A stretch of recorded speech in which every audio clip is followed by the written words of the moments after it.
What's going on, everybody? It is Coach Greg Adams back in here with another YouTube live stream. Shout out to the Coach Gang. And that's you. For being in here, being involved, and being active on this YouTube channel. And welcome to Thursday Night Raw Ski. The second longest running episodic program and live stream here on YouTube. You in here with the Bruce Wayne of this ish. The King of Kings, the King of Content, and the Speaker of Truth, yours truly, the Notorious One, a.k.a. Mr. Cellini, better known as the Prognosticator, Coach Stradamus. And you're in the Desert Storm bunker with none other than EWF. That is every woman's fantasy, but call me CGA, C God Allah, and I'll be the 14-time demonetized champion of YouTube. Got a great show for you for the evening show. Great divorce is on the rise. The New World Order has picked up on it, and they are now reporting that America and society is killing off marriage, all right, for the people that have. And essentially, the video that we're going to see is basically going to say it's not a matter of if, it's a matter of when, all right? We're going to show you the video by ABC News, and it dropped 2 days ago. And they're essentially saying it's not a matter of if, it's a matter of when. Women are now free, and they might be able to find their fabulous freedom through divorce. New world order. We're going to cover that particular topic and much, much more, including a doctor that says you're not supposed to hit that bottom. All right. All right. You're not supposed to hit that bottom. All right. Why hitting that bottom is not advised by doctors. All right. You might want to tell your ladies that you're with. Well, if you're with a big woman, you can't really hit that bottom, but you might want to tell the ladies that you're with that you can no longer hit that bottom. All right, so we're going to talk about that. But to contribute to today's show, $ the Notorious CGA on the Cash App, Venmo, Coach Greg Adams TV, and PayPal is paypal.me/Coach Greg Adams, and that is near the top of the description box on the Free Agent Lifestyle channel. And you can super chat by clicking the link on the top of the live chat on the Free Agent Lifestyle channel. All right, you know it's Takeout Thursday, but we don't show the ladies on the evening show. We get right into the show, and we'll get to the earlier contributors in a minute. But let's hit that Straggle and Sniggle theater. Like, ride with me if you ride with me, you can slide with me if you feel like 550 on the 5 sticky, come get high with me, that's a deal, right? Straggle and Sniggle theater. Something's up with my banners down here. I don't know what's going on. Apologies real quick. All right, we got it right here. Straggle and Sniggle theater. let's start off with dating in the UK. We have a UK schlag. I don't even know what to call it. All right, but there it is right there. Look at this beautiful woman right here, and she's been a nasty girl. Oh, that's nice. All right, this is what she said right here. This guy says, I'm never using Tinder again. Take a look at that. Man, what is this? Hey, look at this. Ooh, man, remind me not to go to the UK. I don't have the UK tops on my list at all. Hey, look at this. All right, look at this. What kind of build is this? Oh, the humanity. Look at, all right. I think of mayonnaise when I see that. All right, that's definitely a hit and run, but it ain't even looking okay. Wow. All right, is this a joke? All right, let's see what she says right here related to this post. So you enjoying your drink? Yeah, it's pretty good. And, have you noticed anything funny about it? It's got a good head, it's a nice beer, but I'm all right. You don't think there's maybe something different in it? Like, do you think it tastes like pee? Why would it taste like pee? Oh, the Or humanity. maybe someone peed in it? Why would someone pee in it? Because it's a funny prank. I'm actually quite uncomfortable now. Did you piss in my drink? Is that what you're saying? No, I never piss in your drink. Okay. So you... Yeah, man, that's a whole L. Oh, the humanity. All right, that's a whole L right there, and she a walking L. Look at this Millie in the mouth. This is Millie mouth right here. Goodness gracious. Oh, the humanity. All right, and she's a nasty girl right there, allegedly. That's nasty. All right, and she's definitely a drunk schlag, if you will. Is this a comedian? You know, they have these female comedians. I think she's a comedian on the internet. I've seen her before. Okay. I've definitely seen that face before. Yep, she is. She's a so-called female comedian. All right, well, there you go right there. Funny, isn't it? They don't know how to be funny without being absolutely disgusting. All right. So anyway, Straggle and Sniggle Theater. Joe Biden really cooked right here. I think he's done. Lamed up president. He's pardoned Hunter Biden. And apparently word from the new world order. Apparently word is he may pardon Dr. Fauci. Although he has not been indicted for a crime yet. He probably will. New world and he order. Might get Dr. Fauci the ouchie advance no go to jail free card. All right, apparently there, but he's done his job. He basically had a coup d'etat performed against him by Kamala Harris, and it didn't work. And he's like, why am I still here? How many days do I still have on the job? Apparently, Joe Biden is done. I've done some dumb things, and I'll do dumb things again. Joe's given up. I mean, he ready to go. His legacy is secured. He's gone. And I do want to pop up this live image right here as we have been over in Angola. We've seen the trip from President Biden. He is there meeting with some of the officials in that location. He spoke maybe about 30 minutes ago and broke down a little bit more about the investments that were being made in that area. And right now he is taking part in a meeting here with, again, some of the other officials in that location. Not sure. It looks like there might be audio, so let's pop it up to see if we can hear anything. Maybe he's, the Joe Biden. What happened to the Joe Biden defenders? They gone. Remember, they used to defend him. He's just thinking. He's not sleeping. All right. Sleepy Joe is gone. All right. Joe Biden. He going to start the notorious World War III. And this is the guy that's going to send your kids off the war here, this guy. Aiming at aligning this project with national priorities and other bilateral and regional commitments. In closing, allow me to reiterate Tanzania's commitment to regional integration and shared prosperity. All right, he definitely counting sheep. He definitely counting sheep right now. He gone, man. Hey, man, this ninja, what are you doing, Joe Biden right there? Is he going to nod off? I want to see him do the whole nod off here. Oh, yeah, he done. That's your president right there. Who? Oh, yep. Oh, he woke up. I missed it. All right, look, he's like, oh, shit. The camera's on me. He was doing this right after he was elected. Oh, man, he counting sheep right now. Oh, there he goes. Yep, I thought he was over. He's gone. He's gone. All right, yes, indeed. Oh, there it is. I saw him do the twitch. All right, yep, he's there. Oh, there's another twitch. There he is. Bye-bye, birdie. All right. I've done some dumb things, and I'll do dumb things again. All right, he like, oh no, where's my MK Ultra handler?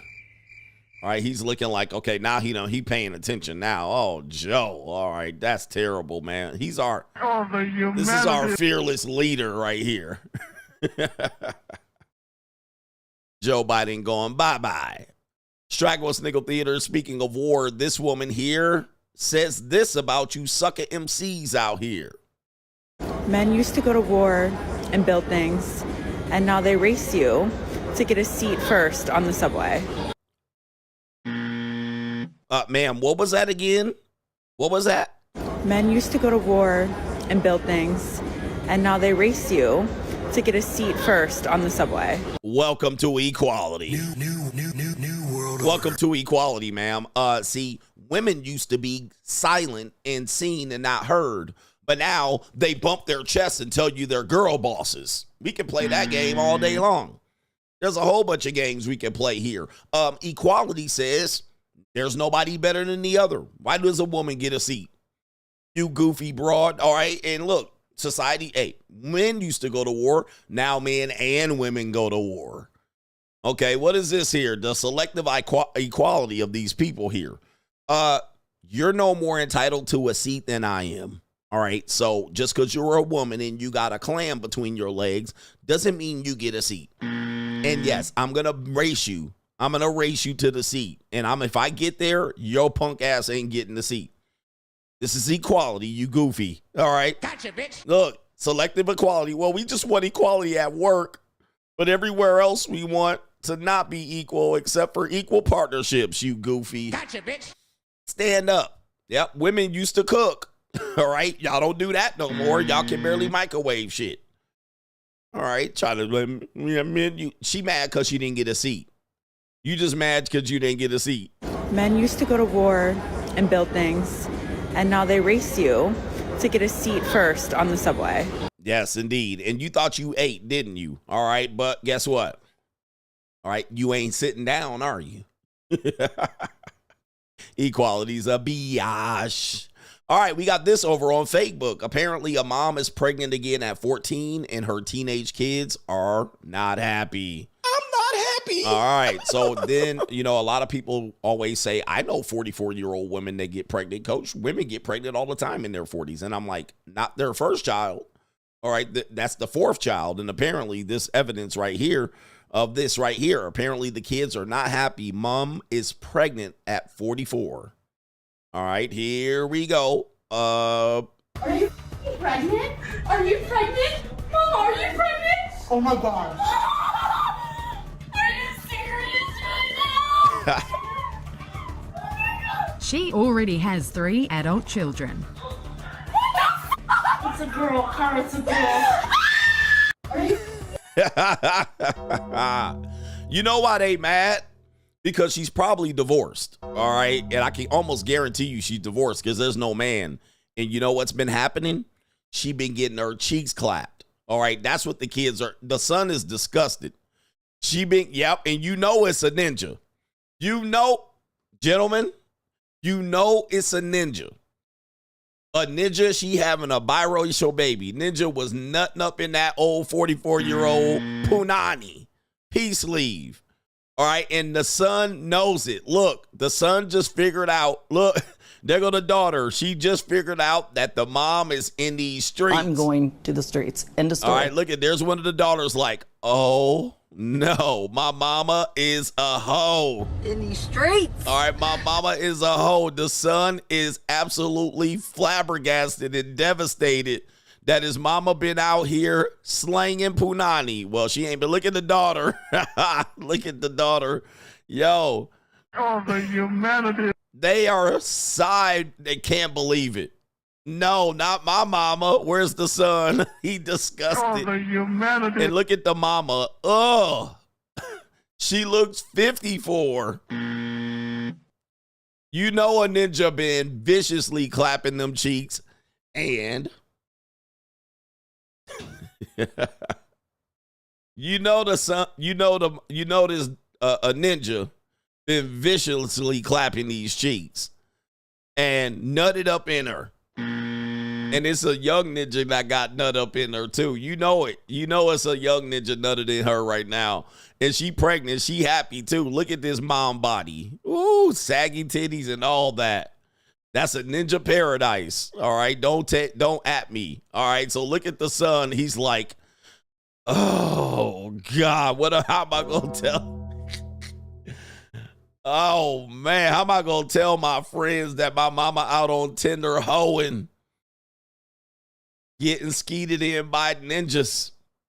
All right, here we go right here. This is terrible. All right, terrible, terrible, terrible, mom. Are you pregnant? Are you pregnant? Mom, are you pregnant? Oh my God. Look at Kaylee. That's not excitement, ma'am.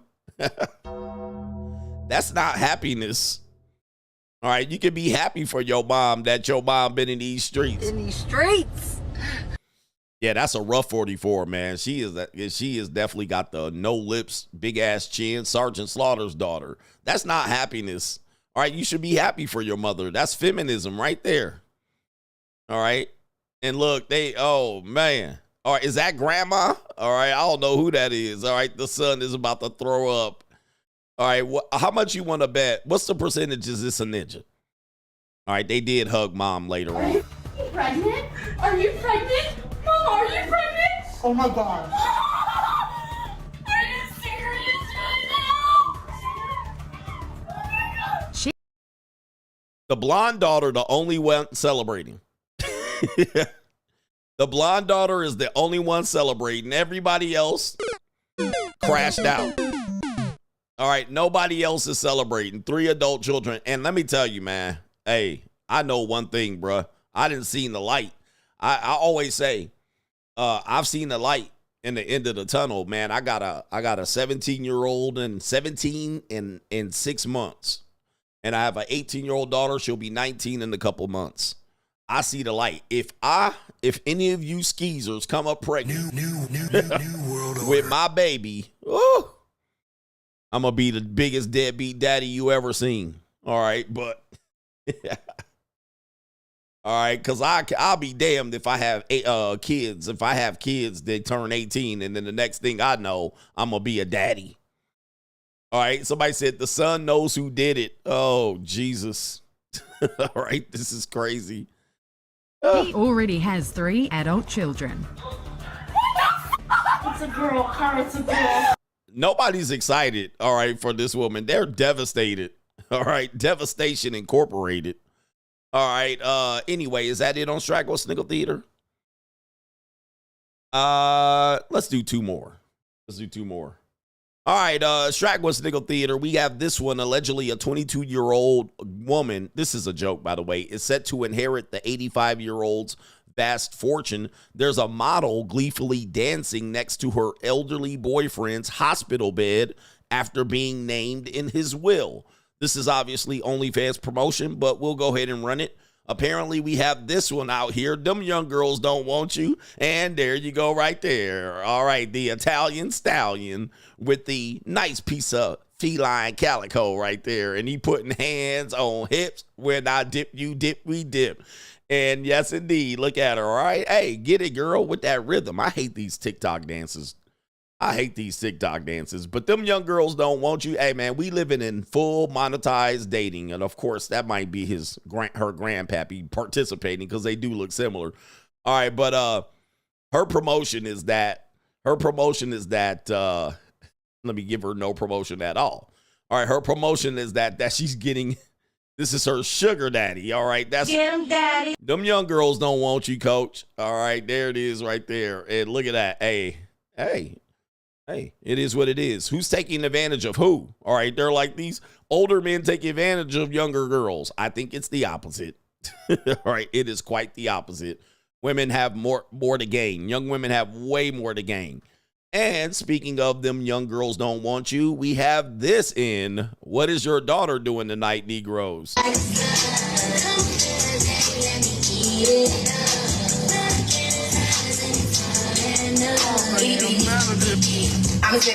All right, let me turn that. Oh, putting hands on hips and up, gone. All right, Joe Biden style. Yo, the JUCO is litty.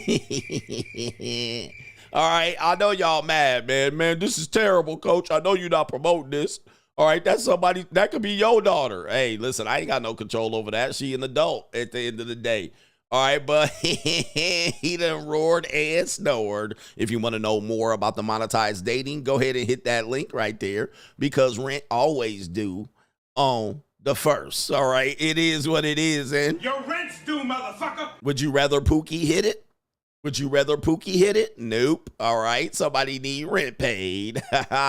Mr. Fixes Bonds LLC in the building. Fixes Bonds. Yo, Fixes Bonds LLC. Your rent's due, motherfucker. Everybody need, and there he is putting hands on hips. I wish I could rewind it to that point right there. All right.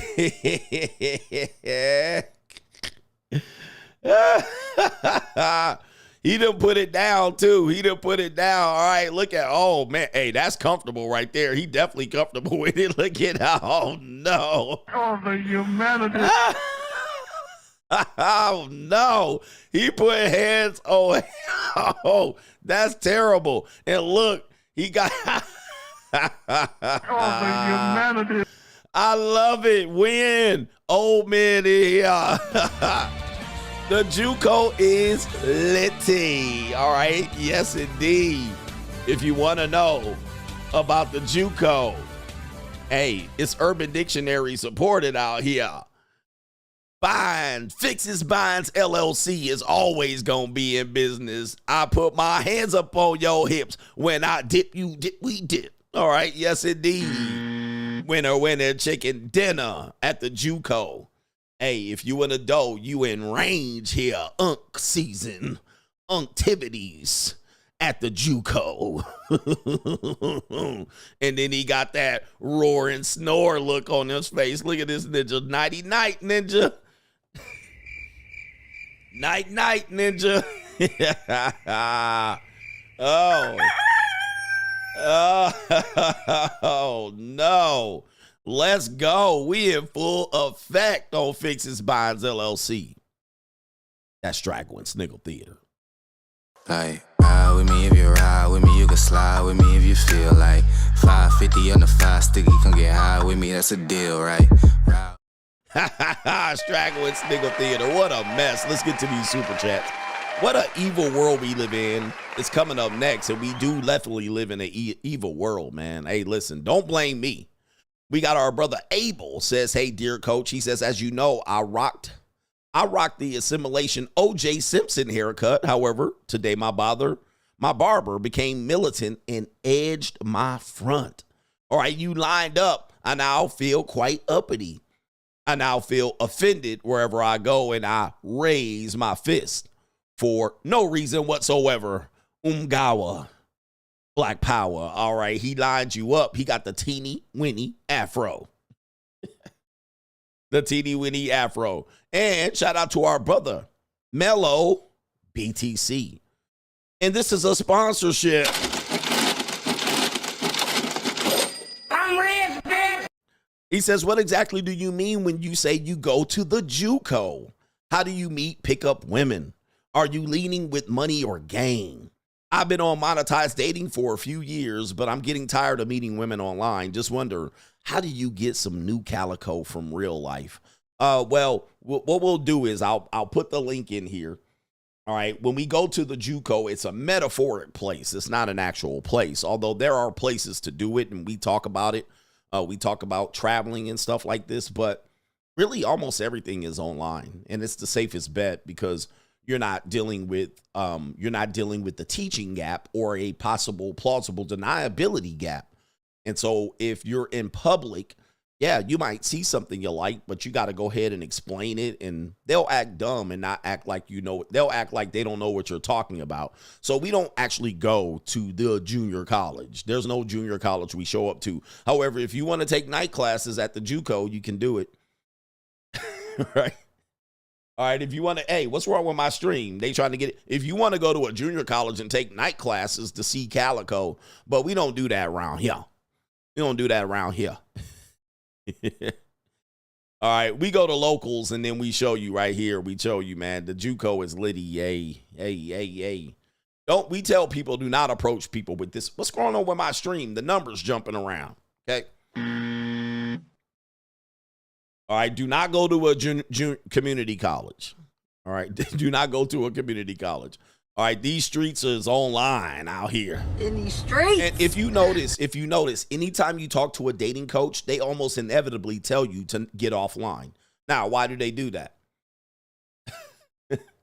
Why do they do that?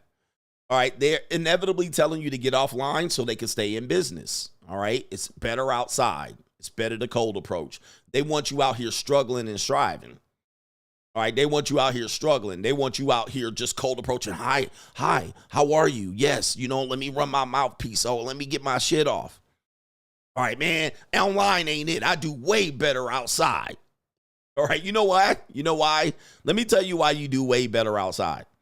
It's because you depend on your mouth. Now, me, on the other hand, I literally have a lifestyle. All right, I haven't called it the free agent lifestyle. Now, when I put how my life is lived and they see me like this. I've flown myself to Paris. I've done Greece. I've island hopped. I've done all of that. All right, but you got ashy lips. You live in an apartment with popcorn on the ceilings. You ain't left your city block in about 10 years. You ain't never been on a vacation. You ain't been tricking and taking me skiing at the Aspens, against the Midtown, State popping crystal. Pack of black, pissed out, and at coupe that's dark brown. Peaky ringing, gondolas with the man singing, Italian music with your chick. All right, anyway. See, y'all ain't got no lifestyle. That's all y'all do is go out to parties and see where the hoes are at.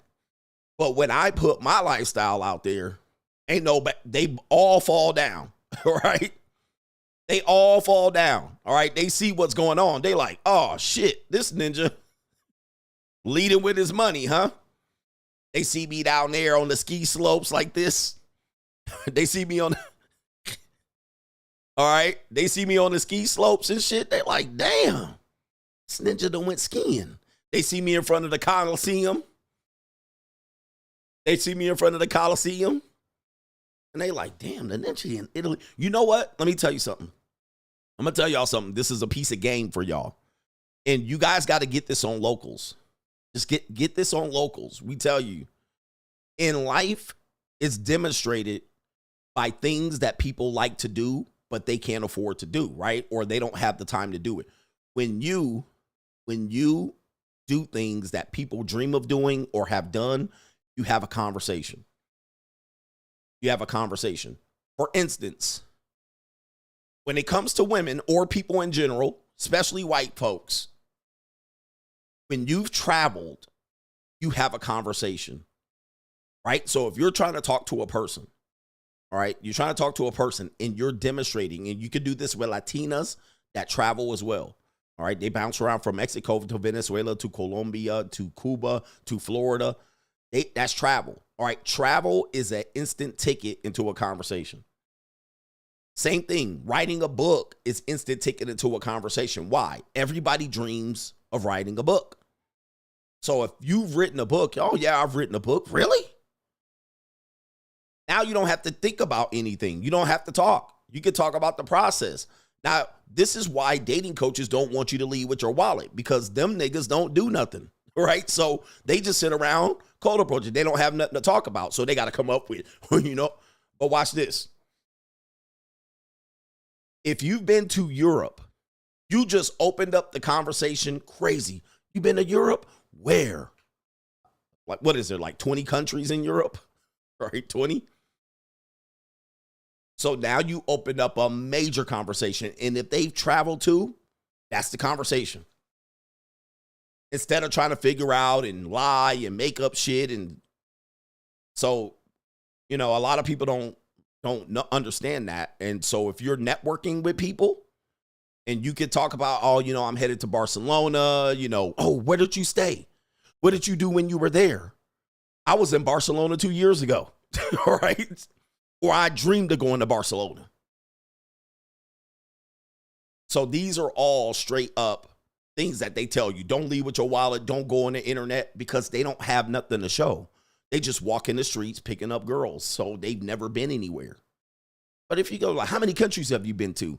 Oh, you know, I've been to like 15 countries and 49 states. Really?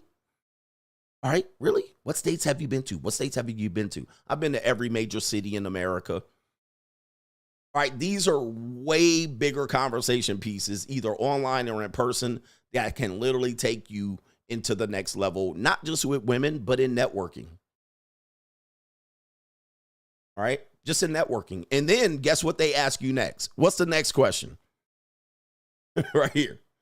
What's the next question? Let me see if you can get the next question. The next question is, where are you going next? Right? Where are you going next? That's the next question. My man said, tired of the bragging. Again, see? Niggas don't want to catch up. Are you talking to me? He said, I'm tired of the bragging. Hey, nigga, you ain't been on my Instagram? Look, you see? Hey, man, we leaving people behind. Leave them behind. Because I was just having a conversation with a young lady the other day, and she was talking about Hawaii. All right, and then where have you been in Hawaii? That's the next question. You going to Hawaii again? What did you think of this island? Now you can have a conversation. All right, and then the next question is, can you take me? I like to go with you. All right, I want to go with you. Can I go when you go? But should I sound the air horn of him? I'm tired of him bragging. The Free Agent Lifestyle. Get the book. The Free Agent Lifestyle. I told you, these niggas ain't ready for the free agent lifestyle. They just want to have me here, all right, with their misery. I'm tired of the bragging. He's bragging. He's bragging all the time. You ain't seen bragging, all right? Look, you ain't seen bragging. The bragging is here, man. I live it every day. But I told you the free agent lifestyle, even the Mitches are going to get tired of it. They don't want to do it. They just want to be in misery. I hope he left. But I'm trying to, hey, motivation.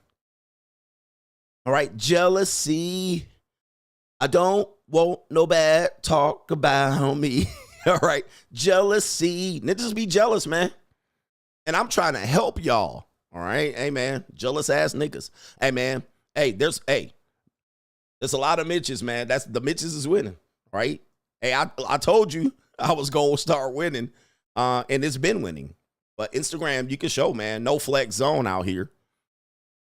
He's bragging. Mitches don't want to see no niggas win. They didn't. Hey, man, this space don't want to see you win. That's for sure. All right, tired of the bragging. Oh, really? All right, anyway. Jealousy. I don't want no bad talk about me. Oh, man. Here we go right here. All right, yeah. All right, it is what it is, man. Hey, look, I want y'all to have this. I want y'all to have this. All right, anyway. So that's the reality of it. But yeah, when you start doing things, you have a conversation. Have a conversation. If you guys want conversations, networking, talking to women, relating to your neighbors, your neighbors will be seeing you, man, because your neighbors will watch you winning too. They be like, this nigga. Jealousy. We need a cologne called Jealousy. We do, Moose Hefner. But hey, man. I want you to enjoy this life. The purpose of the free agent lifestyle is for you to enjoy it. Okay, here we go right here. All right, he quiet now. He's put that shit out there. I'm tired of this shit. My low self-esteem. What you want me to do about that? Oh, you want to see the brisket too? Oh, man, I tell you. Okay. I'm refreshing my page here. So he wanted to know, oh, that was a co-sponsorship. It wasn't a sponsorship. Let's see here. Yeah, Jealousy is a dope-ass name for a good one. Hey, Moose Hefner, Jealousy Cologne. We need to come up with that. Let's see here. I'm refreshing my screen. All right, so let's see here. The dictator says CGA is the pappy of that chocolated baby. I'm pappy. All right. Maybe the daughter's baby. I will bust up in the daughter right here with that big head. All right, this is how, well, never mind. I won't say it. All right, but I don't know if I will bust up. You know, older women be like, you can bust up in me. I'm old. All right, then you bust up in her and she 44 about to have a baby. Oh, I would be pissed. The dictator says, how my JUCO tried to record, but I woke up. Round 2. Yes, indeed. Shout out to Monte, says, take my money. And he says, you look so different when you're not in a black shirt. I know. Yes, today I was wearing a blue sweatshirt, and my son came downstairs, and he was like, right, you actually look good in blue, Dad. Shout out to my son. But yeah. And he says, tell that Mitch that we brag over here. We men. We bragging. All right? We bragging. You know, the no brag culture, you know, there's men out here. They talk about self-esteem, and listen, you know, when I was losing, y'all was comfortable. But they had, I remember when my kids went to school and they were like bragging. They were talking about bragging. We don't like bragging. The schools were teaching them not to brag. I'm like, did you? So we do live in a culture where kids have grown up and bragging is a no-no. So that's how they grown up in their schools. But I really wasn't bragging. I was telling you, I was teaching you, and you distracted us with your jealousy. All right, anyway. And I believe I ain't finished yet. Shout out to our brother here, Pro Man. He said Steve Harvey is the reason why black men are not taken seriously. That fake pimp player is as simple as it get. Yeah, he's a simpleton. I would assume Steve Harvey is smart, but he's a goofball. All right, absolute trash goofy Steve Harvey is. Pro Mansplainer says 45 days before 45 becomes 47. Look at my African American over here. Look at him. Are you the greatest? You know what I'm talking about? Indeed. Indeed. He says Ninja wants CGA to still be sleeping in his car, stunning on these hoes. Because you don't really understand what hard work looks like. You know, a lot of people didn't realize what was going on here, and they didn't see the vision. The point of the free agent lifestyle, because free agent lifestyle 2.0 is coming out in 2025. My court case is over.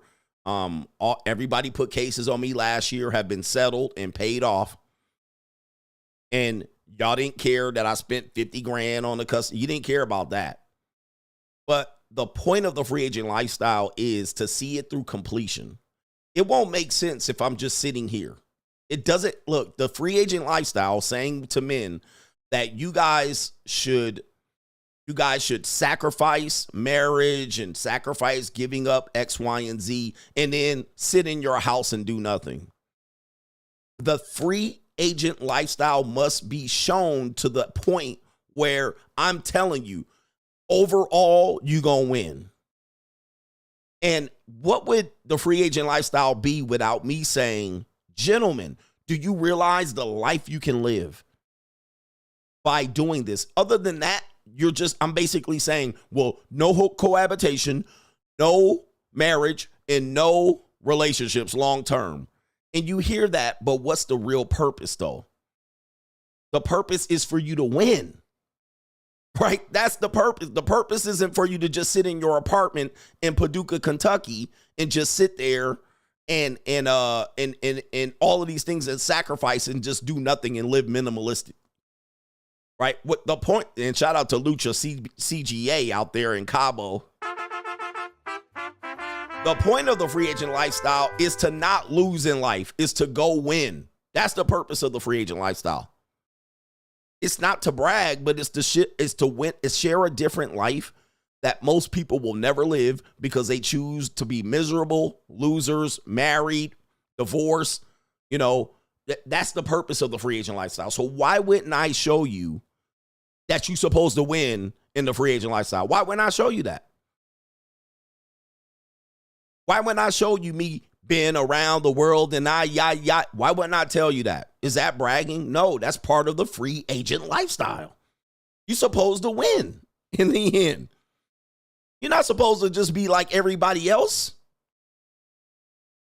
You're not supposed to just be like everybody else in the end. You're supposed to win, bruh.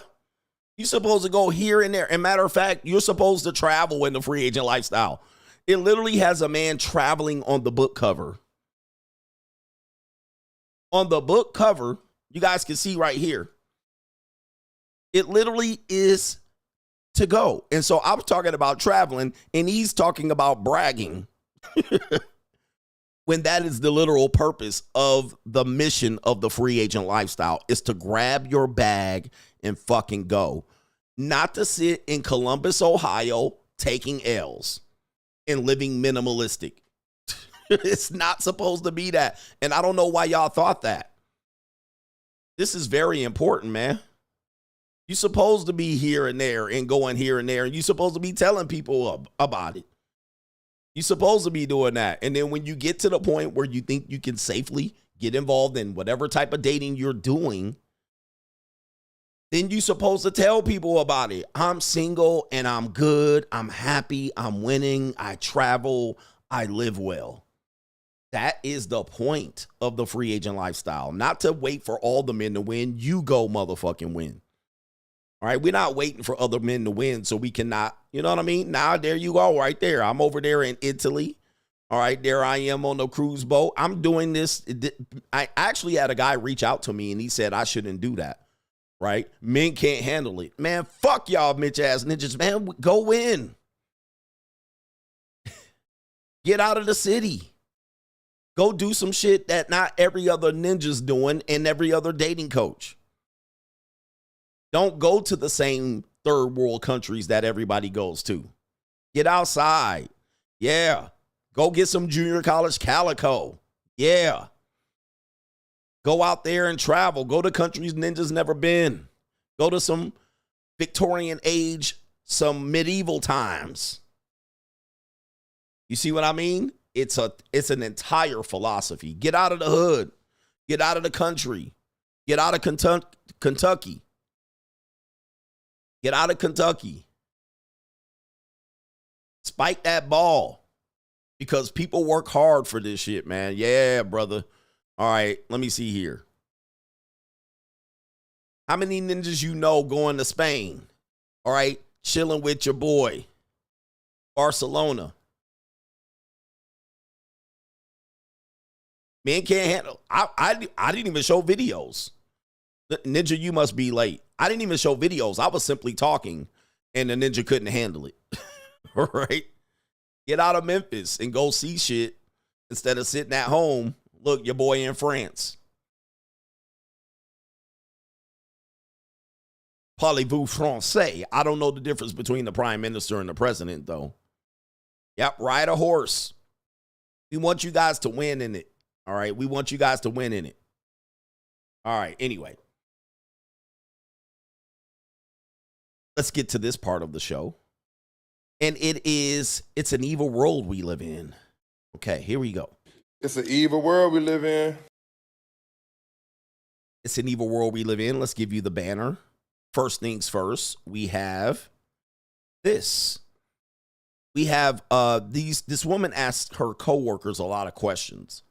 And this one says, asking my coworkers the last time they got their hair did and how much it cost. All right, let me see if I can refresh the screen. All right, here we go. Christine, when was the last time you got your hair done and how much? It was back in June, July. Full correction, $630. Let's go. When was the last time you got your hair done and how much? I got my hair done 5 months ago. It was $430. So, when's the last time you did your hair and how much was it? Just 1 month ago. It cost $460. Don't come at me though, you guys. You see this blonde. Isabella, when is the last time you got your hair done and how much? It was back in August and it was $65. Jocelyn, when is the last time you got your hair done and how much? Okay, so I don't dye my hair. I got a haircut in July and it was $70. When is the last time you got your hair done and like $80. I had to cut all my hair off. I had pink hair, red hair, blonde hair, midlife crisis. All right, the color hair was a midlife crisis, according to her. All right, but let's take a look at this. A lot of people don't realize women are expensive. The point of this one in this section here, it's an evil world we live in. Maintenance of women is expensive. All right, $630, and she got strings. She got a mop on her head. I mean, how much? I mean, and it's straight. I don't see much. Well, she said it was back in July, but $630. All right, $630. Y'all complaining when the barber charged you $50, and they coming out with $630 haircuts. All right, $630, and you know, normally when they big around the waist, they gonna have their hair did. All right, and so this woman said, and she whispered it, $630. Yeah, merp, merp. I don't know what she got done, but I can't imagine what she got done. This one says, nice little piece of calico there. All right, this one said $400, $430. I mean, it looks like she definitely needs a touch up on those blondes because she definitely dyed it blonde. And it's, remember when I told you I could see when women need a update on their hairdo and they might be, you know, a little light in the pockets. And guess what? Because the top of her roots are grown to the middle of her head. Right? Her roots are near her ears. Right? Here we go right here. And she has a lot of hair. So that does make for a more expensive cut and color. All right. $430 right there for that do. All right, man, women are expensive. People don't realize. How much did this woman say? She said $460. All right, $460 for this. Let's see. She did describe what kind of thing she got here. And of course, She's overweight, so that's not a surprise here. The last time you did your hair, how much was it? Just 1 month ago. It cost $460. Don't come at me though, you guys. You see this blonde. All right, so she got her hair blonded. All right, so let's see here. And as you can see, the roots are coming in. So she's going to need to update that, but not necessarily now. But anytime you see this, you know that she's need to update her hair. Some women do get insecure about it. They don't tell men about this stuff, but if you know women and lived with women, you know when they know them roots are coming in, they like, damn, I got to fix this, because it would be quite apparent that their natural hair color is not is coming through. All right, so $460 to keep that blonde, those blonde tresses. And the rest of them still got a little bit cheaper, and this girl looks young, so you can see why. 65, and her hair looks good. 65 for that one. And this one had another one there. $70 for her, and then this one says $80. All right, so they're going to the Supercut to get theirs done. So yeah, man, it's women are expensive. I always try to tell men, one thing you're gonna understand is women are expensive for you guys, because you guys keep talking about $100 here. That's why I tell you, man, don't get into relationships. Y'all talking about hundreds of dollars. All right, don't get into relationships. Y'all talking about hundreds of dollars. Y'all not ready. Please go live the free agent lifestyle. Go monk mode. Now, not all women are like that. So there are some budget-friendly women out here, and they will look like it. Right? So don't think that a budget-friendly woman won't look like a good-looking. I mean, not saying she won't be good-looking, but she will look budget-friendly. Okay, so you can get you a budget-friendly woman that don't want nail polish and toe polish. I see them all the time. She don't want her hair did. She could just throw it up in a ponytail. All right? Go get you a budget-friendly woman, and she going to look like it. She going to have acne and shit breaking out on her face. She won't have no makeup to cover it. You're going to be looking at pimple and pus. Because all women have breakouts. All right? It's hormonal. Some women have it more than others. You're going to be looking at crater face. All right? You're going to look at a woman that got a lace front wig. And wigs have an install, too. You have to install the wig. Oh, and I'm telling you, if they did this for black women, y'all ninja will pass out. Pass out. Black women in their hair is unbelievable. But yeah, you can go get you a regular plain Jane that don't care about that. I mean, I had a plain Jane that was she was a budget girl, and she didn't do, but she looked like it. She was a plain Jane, and she was a cool girl. She's in my past now, but she's still alive, I think. All right. I haven't heard from her. We don't talk anymore, but I think. But yeah, you want you a budget-friendly girl, she's going to look like it. And some of y'all just want a girl. So. All right. By the way, have you noticed this? This is how you know women are expensive. I want you to go to any shopping area, any mall. Go to the mall, walk around. Then point out all the stores that are male-only shops. That there are only men shit in there. Right? Then go to all the other stores and then find out if you're even interested in it's in there. You'll go to a store and they got soap. They got soaps that are decorative soaps. And women go to these stores and they eat this shit up. So it's not a woman's store, but it's a store that men wouldn't buy shit in there normally, unless you just very conscious of your decorative layout shit in your house. Okay, but you got stores, they got panty stores, they got stores just for panties, they got stores just for socks, they got laser treatment store, they got a store, for, right? Yeah, Bath and Body Works candles and waxes and decorative soaps and, animal-free products, and because women be shopping. Women be shopping. Then they got the legging store.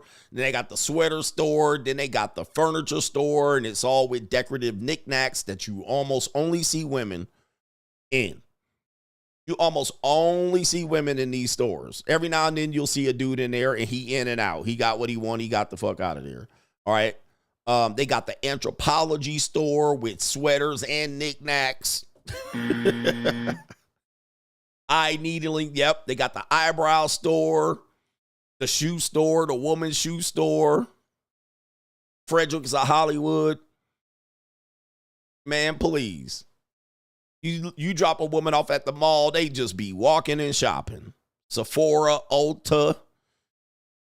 Then they got the Container Store, which you can get some good shit in the Container Store, but women be loving that shit. They be like, I saw a video on Instagram organized in a refrigerator, and they get all these little compartment things they can put their juicy juice boxes in.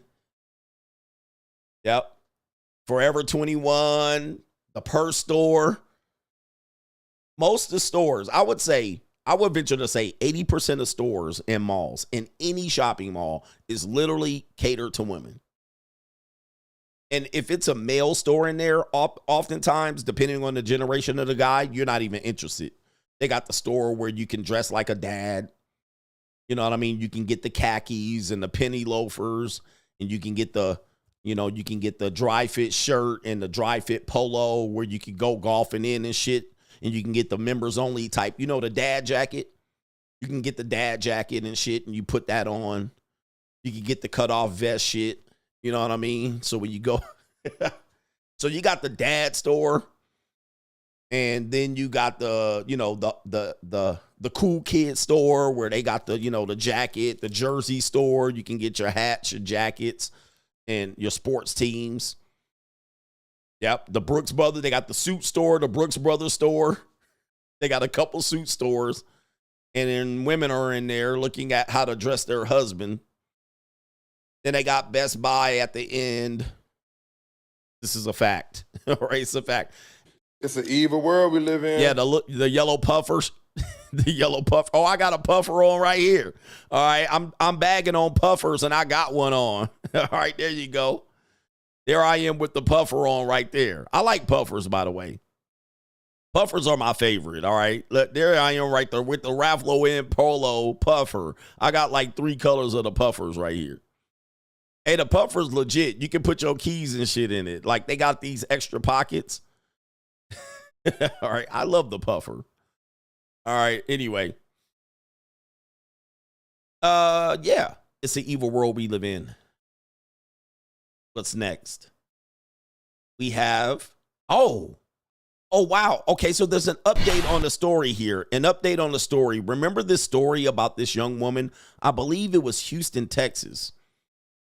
All right, it was Houston, Texas. This is a young lady. I think she came from Nepali?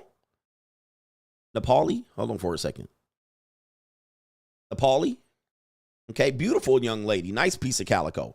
Well, she got deleted about maybe a few months ago. All right, she got deleted. Now, when she got deleted, I knew what happened because an older man deleted her. Now, CGA, the JUCO, everybody on the dark side, we knew what was up. We already knew what was up, and we called it. I said, she's a sugar baby. Now, the world hasn't caught up to the dark side. The world has yet to catch up to the dark side, but when we heard the story, we said, oh, her sugar daddy deleted her. Yep. Wait a minute, wrong one. Get him, daddy. But she was a freshman at a university. Are you a freshman at the university?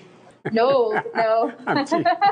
You look like a freshman. All right, but when we saw the story, we were like, that's sugar daddy all day long. Her sugar daddy deleted her. Now, of course, months later, we find out, indeed, it was the sugar daddy.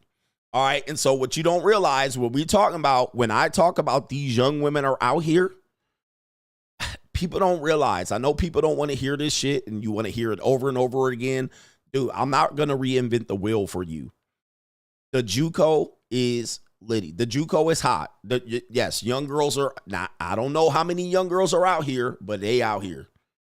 All right. And this is one of the reasons why you guys are struggling with dating. Okay, so when people want to know about the JUCO, they think I'm there to give you a lesson. No, you need to go over to local so you can know why the dating marketplace is fucked up. Okay, why you guys are struggling getting women's attention. I'm like, they got plenty of attention online. You just another dude. All right, you just another dude. It says Nepali, but I guess I thought it was Nepal. So let's hear the story in the update right here. The dude came out and skitty popped her, and I don't know what happened, but guess what? Guess what? The news media, they had an intimate relationship. They're literally going to say they had some kind of relationship. You know what relationship they had? They had a... Get him, daddy. This is what type of relationship they have. People going to have to realize that this is the future. I know. Y'all don't want to hear it. New world order. All right. Y'all don't want to hear it. Unfortunately, he deleted her. We don't encourage that at all. But these young women are out here. They going to find a way to pay some rent. All right. They going to find a motherfucking way. And your rent's due, motherfucker. The spectrum is real, meaning that these are girls that also you're dating. Let me say it again for you guys. These are girls you're also dating in the normal marketplace. I'm going to prove it after this video. Hit the video. Roll the film. 4 o'clock details on a possible relationship between Nepali student Muna Pandey and the man accused of killing her at her Southwest Side apartment. Yeah, that suspect in court today for a bond review. Maria Aguilera has the details and joins us now from the newsroom with the latest. Maria. Yeah, we learned new details today in court. The defense attorney telling us the suspect and victim allegedly knew each other months before the shooting and may have had some sort of relationship. You hear that? Had some sort of relationship. You're witnessing the media intentionally not say what it is. New world order. You're witnessing the media complicit in not describing what accurately is happening. This is why they're either intentionally avoiding it, which they are. What you have to ask why. You have to ask why they're intentionally avoiding saying that this is the JUCO. They're covering for this. They're covering for activities. Or they had some sort of relationship. We don't know. It's just, this is why I'm telling you, follow what we're trying to do here. Yep, they shuffling.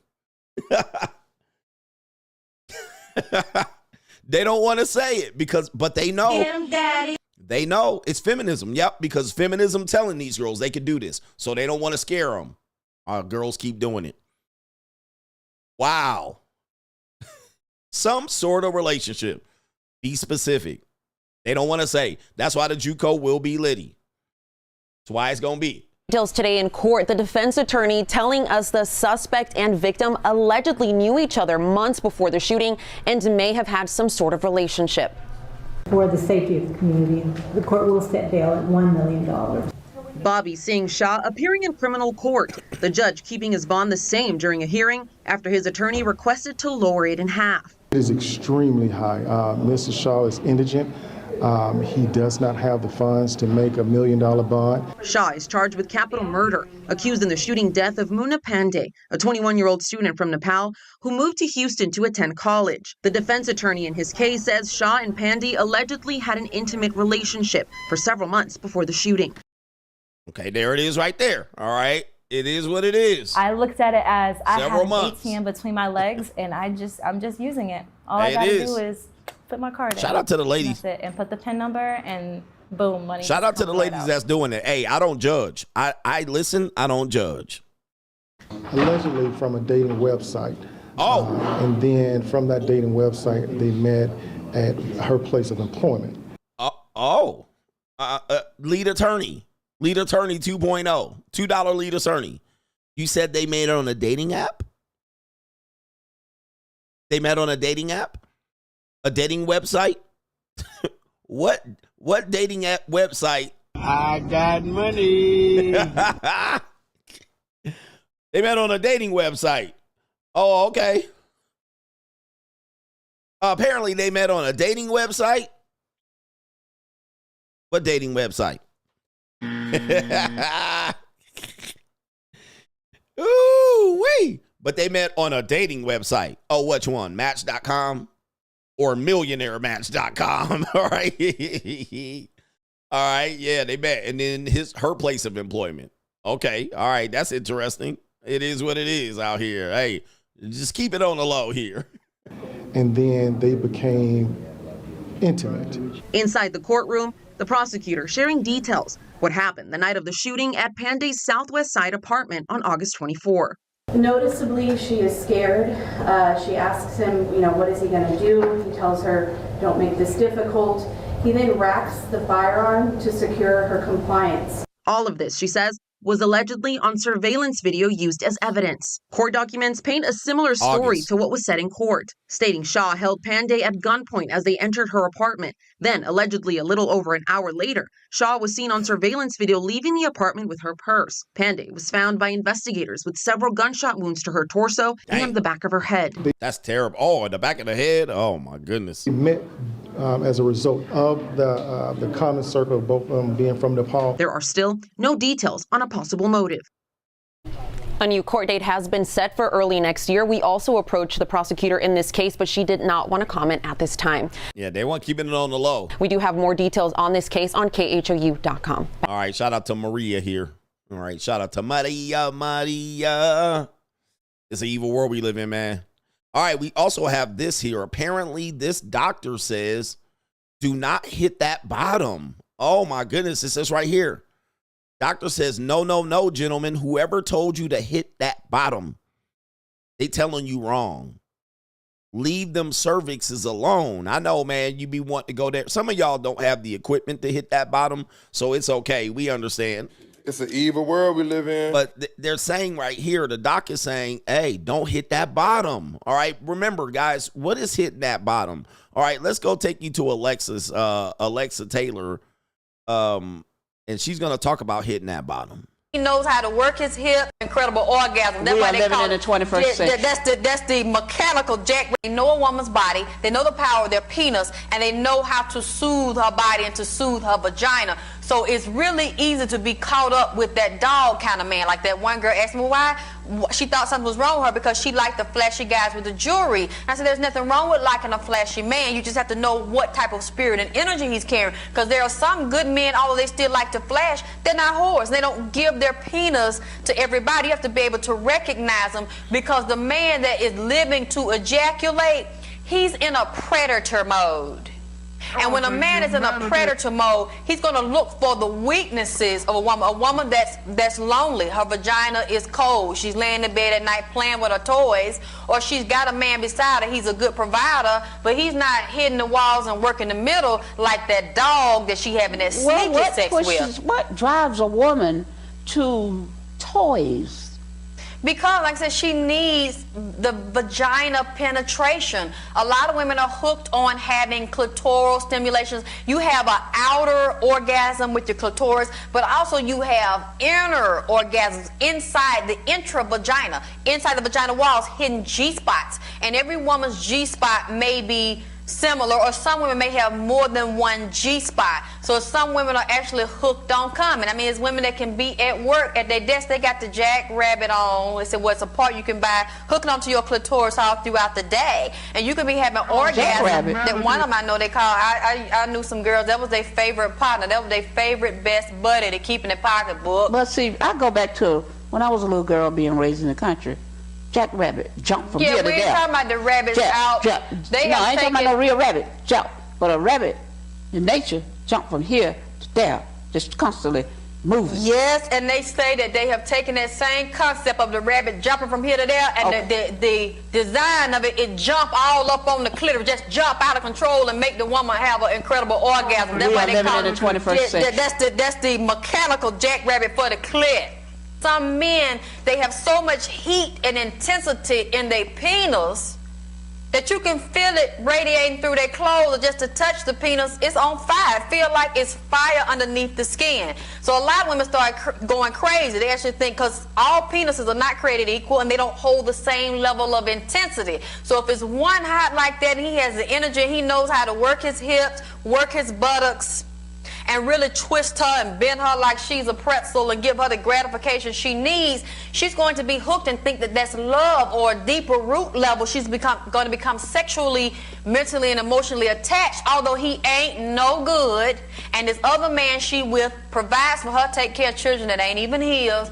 That woman will still sneak and get that penis power from him. But what she doesn't realize is we have to deal with our attachments and separate the love, the orgasm, and the penis. They are separate issues. Because if we're in a lower level of it and we hooked on the penis power, and this man won't even buy you some shrimp from Long John Silver's, and what that plate, what, $2.99? But he can give you a mouthful of sperm and a rectum full of sperm, and he won't even give you no light bread. It's like we have to see what our issue is, because a man like that doesn't respect a woman. Yeah, he'll hit her, but if a man is having sex with you and he had the opportunity to be with you, or he's an ex, so that means he had you before the other man that's providing for you could get to you. And all he's offering you is a side of penis when he can sneak in and out your man bed and out your man house. That man ain't got no respect for you, and he know you don't have none for yourself. But because you're so hooked on him and you hooked on the penis, you will sacrifice and sell yourself out to let him come in the back door, or let him come at lunch, or come in the dark, when your real man that don't have the same penis power is handling all the expenses. So a woman thinks she getting over and think, oh, that's the best sex. But she really playing herself, and he playing her. Because it ain't about her. It's about his ego and about his penis and his testicles and how many notches he can get up on his belt to brag about. Remembers. That's why I was saying in the other show, don't let every man hit the bottom of your vagina, the root of your vagina. But they don't know about the bottom. They don't know about the bottom. Yeah, that bottom one. But see, every man may not know, because he might not have a penis to really know how to hit that bottom, or how to lift to hit that bottom and work that middle. With a woman, she spread her legs wide and she started screaming and saying, yeah, daddy, that's it. Or she might start cursing or screaming out all types of profanities because he done hit the bottom. And now her mind, she insane. Her mind ain't good because the penis done ejaculated all in her brain. She's gone crazy. So you don't let every man hit your bottom, and your body remembers it. Just like a man will put a woman over doggy style, or maybe get a mirror or something. Then they start hitting that woman from the back, or on her back, they hitting her. Then they start talking. They start saying all kind of stuff to her while they hitting her. And see, that woman is being seduced. She being seduced. He breaking her down, man. He is screwing her into submission. He's screwing her into slavery by using the penis as a weapon to break her ass down. And her defenses, I mean, she wide open. When the penis all up in your vagina, man, you don't have no defenses. Unless you just really are thinking, and this is not about the love experience, this is about a money experience, so she's a prostitute. Then she's working it just for her benefit. But when a woman is really liking this man and she's feeling him and what he's doing, especially if she's sneaking around with him and he has nothing to give her and her man is treating her better than he has already gotten her defenses down, but she's very weak. And that's the worst thing that can happen, is a man to get you in while he's thrusting the penis in and out. Who is it? Whose vagina is it? Who it belong to? What I say? Who? And then the woman start calling out the man's name, screaming the man's name. Then she let him know she coming. When she coming, she hollering. She calling for him. Man, this stuff is programmed all up in this woman's vagina, rectum, uterus, all up in this mind right here. And that will actually bind her, actually reduce her to a calm freak.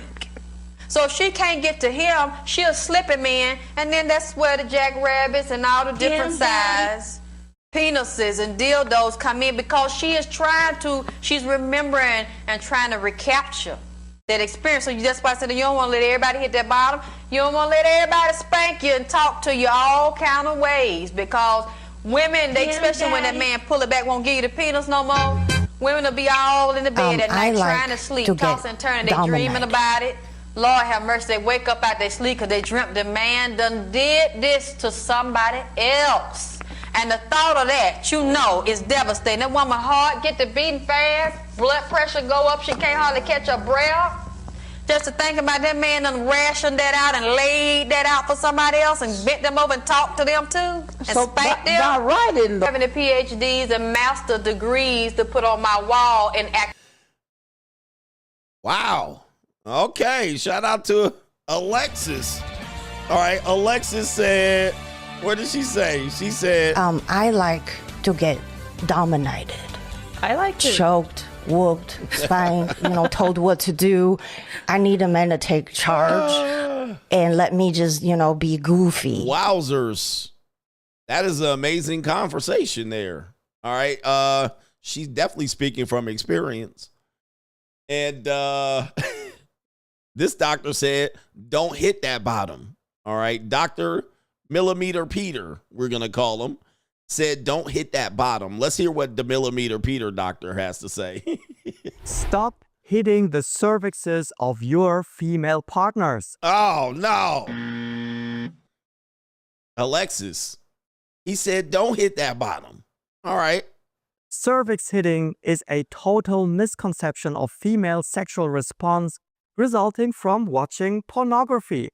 New research in the Journal of Sexual Medicine has highlighted how women feel about the cervix during intercourse. Link in the description. In this video, I will give you the details and a bonus. During intercourse, the vagina is tenting. What does that mean? Stay tuned to learn something surprising. Okay. My name is Dr. Stefan Buntrock. I'm a board-certified urologist and specialist in sexual health. Recently, the results of an online survey were published in the Journal of Sexual Medicine. 441 American women were given anatomical diagrams of the body. They marked two sorts of areas, erogenous zones and aversive zones. Aversive means they disliked being touched in these areas. It was the goal of this research to establish a reference for the female population in the US. From the thousands of comments I have received on my videos during the past years, I know that many men try to reach the cervix during intercourse. They believe hammering onto it is a mark of excellence of their performance. I did a video about it, by the way. Here's the link. However, this belief needs to be refined. Only 22.7% of the women marked the cervix as receptive for erotic stimuli. This is 1 woman in 5. 1 in 5 is not a lot. On the contrary, when looking at the areas of the vaginal canal, the cervix was the #1 spot where women don't want to be stimulated. However, this number was small. 6.8% answered that it was an aversive area. This means you have to talk about it. Could be she likes it, but chances are rather small. Most probably, she doesn't care about the cervix, or your performance may be rated poorly by her if you hurt her. Okay, so interesting. You can go see Dr. Millimeter Peter himself, fair use. His name is, I don't know, the Euro channel. I'm not sure. All right, he's talking about hitting that bottom. He says they didn't want to hit that bottom. All right, ladies, are you here? All right, do you like your bottom hit? All right, you don't want to give it a pile driver. I actually talked about this earlier today. Most people are so hooked on pornography, that's what you're trying to accomplish in the bedroom. That's what we mimic. We don't really mimic intimacy or intercourse. Much of us are trying to do some sort of acrobat, and I don't know really if it's the expectation of the woman or the man. It's kind of both. And he's saying talk about it because some people like to have that type of intimacy. Some people don't. And I know there's some women that might want that type of intimacy. They just don't know how to ask for it. And some women want you to be close. All right. You'll be with some women and they'll just pull you close. They don't want you to be, you know what I mean? They don't want you to be stroking it. They don't want you to be having her on the edge of the bed and you just reaching the bottom. Some women do. Some women put up through it. Some women don't even want you to go more than 4 or 5 minutes. All right. And there I am 20 minutes later. Right. And she's like, because most women don't want, some women deal with men that are quick, right? Minute men. So the men that they deal with, 1, 2 minutes, 3, 4 minutes, maybe tops. And then here you go, 3 minutes, 4 minutes, 10 minutes, 20 minutes. You just, I'll be wiping the sweat down. I'm like, you know, I ain't done, right? She's like, what? You ain't finished? It just depends on the woman. It just depends. All women are different. Some women don't want the long stroke. Some of them want some closer friction type of thing. So all women are different. I mean, if you've been with a lot of women, you'll know they're different. Not all the women want some sort of acrobatic pornography. Not all women want 45 minutes. Some women want somewhere in between. Actually, you can look it up. Some women want in between 10 minutes, 10 to 12 minutes. I think the data says, let's look it up. Okay. How long do, let me see here. 15 minutes. According to a variety of studies, most women prefer sex to last around 10 to 20 minutes. And ideally 15 minutes. All right. Yeah, they get more than that from me. I'm just letting you know. All right. You ain't getting no 10, 15 minutes. Maybe the first round. All right. Maybe the first round. But most men can't even live up to that. Most men can't go 15 minutes. And then there's a lot of these type guys out here that will be like, I don't care about her pleasure. Like, I don't know. Like, wow. Tell me about yourself. There's nothing more weird for me to hear than a guy saying a woman's pleasure does not matter. All right. That to me is mind boggling. All right. I'm like, is this high school? All right. Because for me, it's most of the time they get more out of it than me. All right. Unfortunately. But dudes be like, I don't care. Her orgasm don't matter. I'm like, I don't know, man. That's an interesting statement to make. That tells me you ain't stroking it right. Like, that means you don't know nothing. You don't know nothing to hit. All right. Like, what? You don't care? All right, man. I don't know, bruh.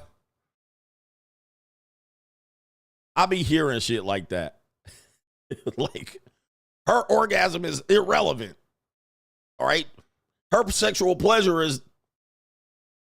I'm like, you don't want her to come back at all, do you? All right. You don't want to come back at all. All right. She going to come back if you make her bust on your. Anyway.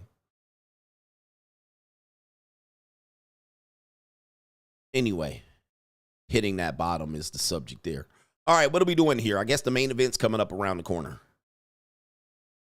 Let me go ahead and turn these things off here. Is the guy said that I'm bragging in here? Is he still here? There it is right there, just so you guys want to know. According to the AI, and it says every woman is different, so there's no single right duration for sex. That's true. I'm going to say that 10 to 20 minutes, I mean, it just depends on the situation too. But I know if you give her 3 minutes, she might be disappointed. If you gave her anything under 5 minutes, I think she would be disappointed. But I'm telling you, man, a lot of women are different. Some women are just like, they're used to dealing with bad sex, that anything longer than 5 minutes, they're probably surprised. They're probably surprised. And let me say this, and I'll repeat. Most of the time women are having sex, it's not for her pleasure. So they're kind of doing it because, not because it really feels good. They're kind of doing it because there's something attached to it. They're like, you know, I'm going to get closer to the guy. And I get to, as Alexis said, feel his power. I get to feel him sweating on me. I get to be close. There's nobody having sex with him other than I. Like, she'll prevent, it's kind of a cock block. Right? It's a cock block where it's like a mate guarding strategy. Well, if I'm having sex with him, another woman isn't. So that's there. But yeah, foreplay, they may be more interested in kissing and touching and massaging and caressing. It just depends. I've known women to be completely different in that. All right. So anyway.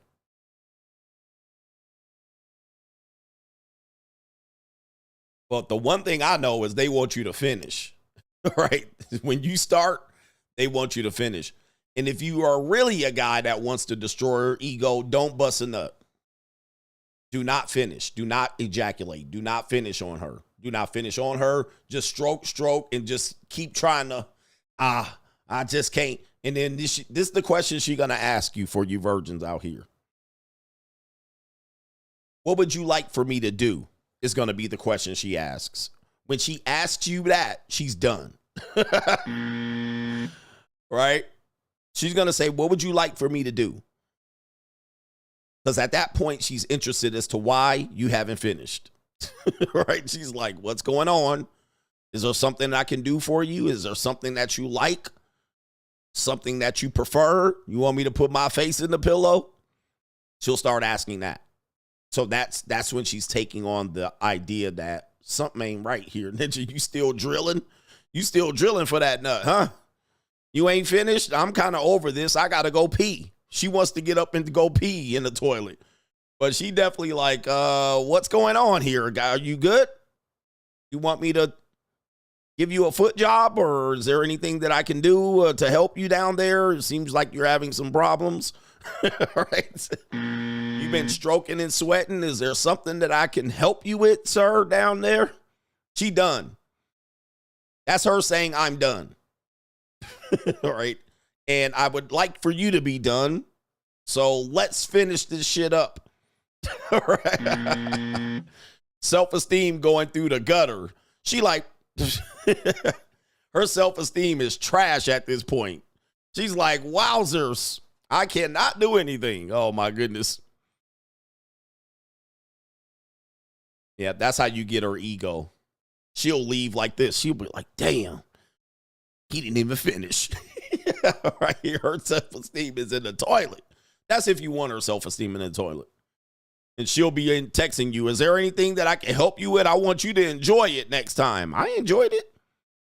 I didn't finish, but I enjoyed it.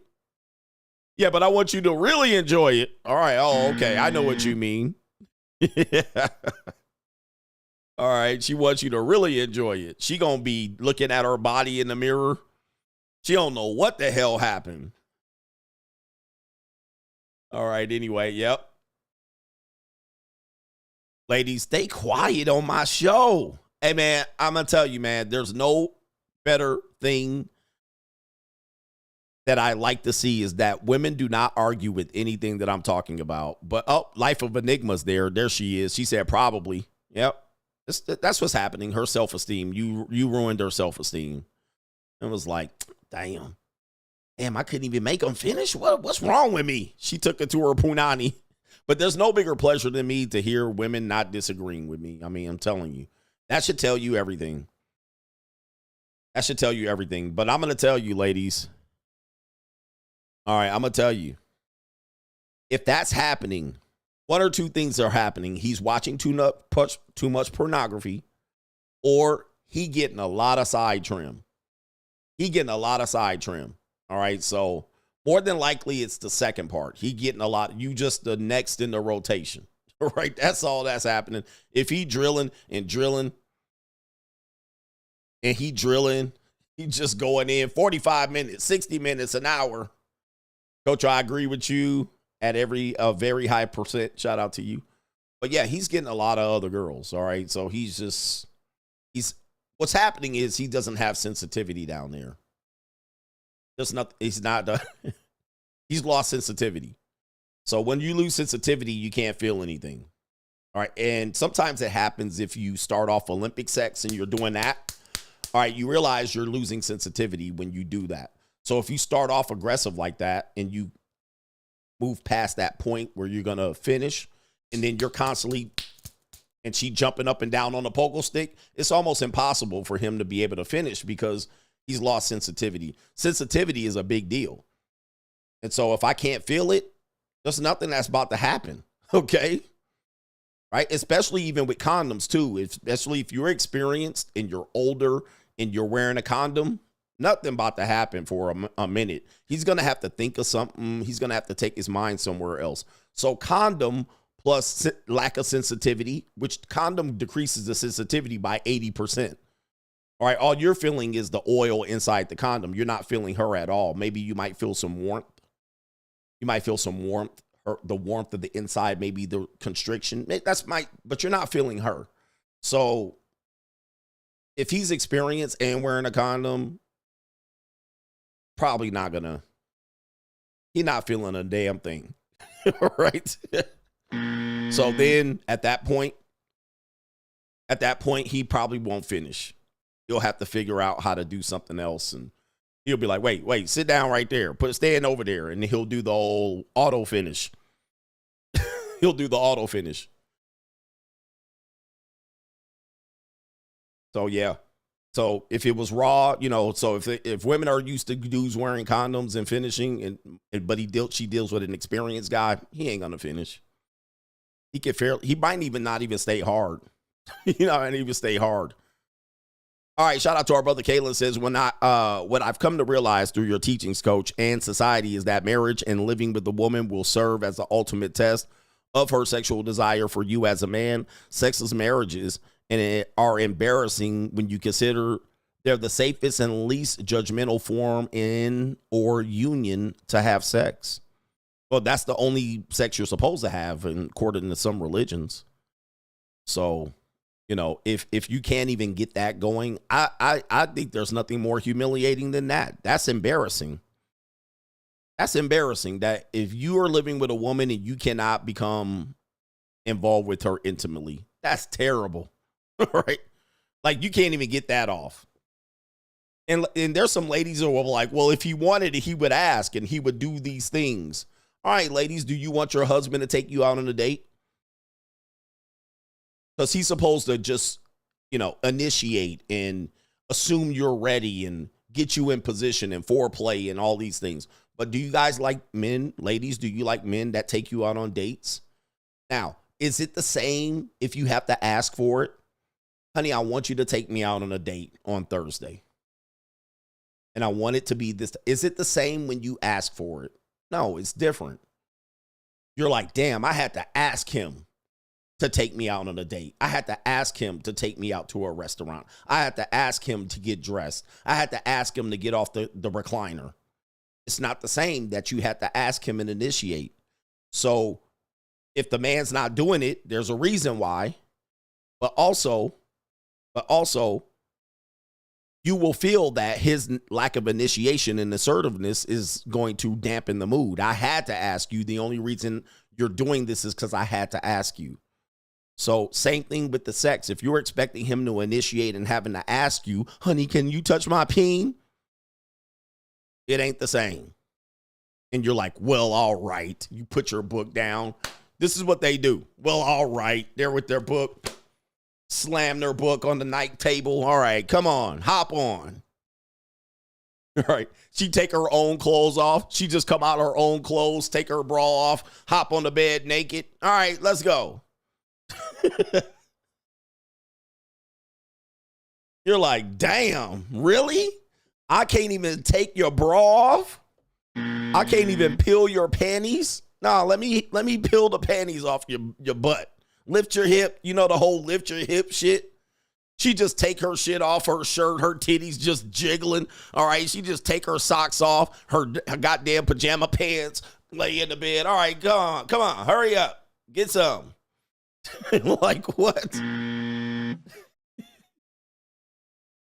Dude, there's nothing more humiliating than a man that gives you that type of pussy. That is the worst type of pussy to ever get. I won't want none. If that's how I'm going to get. Right? He said, I never had that happen. Are you married? Right here. We're talking about marital sex. We're not talking about non-marital sex. So to counter that guy, please counter that guy. For men that have been married and that happened to, press 1, just so this bitch ass ninja cannot just sit up here and spoil it with his pity bullshit. Right? Press 1. He said, I'm unmarried. Man, guys. Shut your bitch ass up. I don't know why y'all type shit. Dude, sit this one out. Shut your bitch ass up. Jesus. We were specifically talking about married sex. And here, I never had that happen. Bitch ass ninja ain't even married. Unbelievable. Jesus. Shut your bitch ass up. Some ninjas just goofy. Literally, we're talking goofy ass men. Good Lord have mercy. Shout out to our brother here.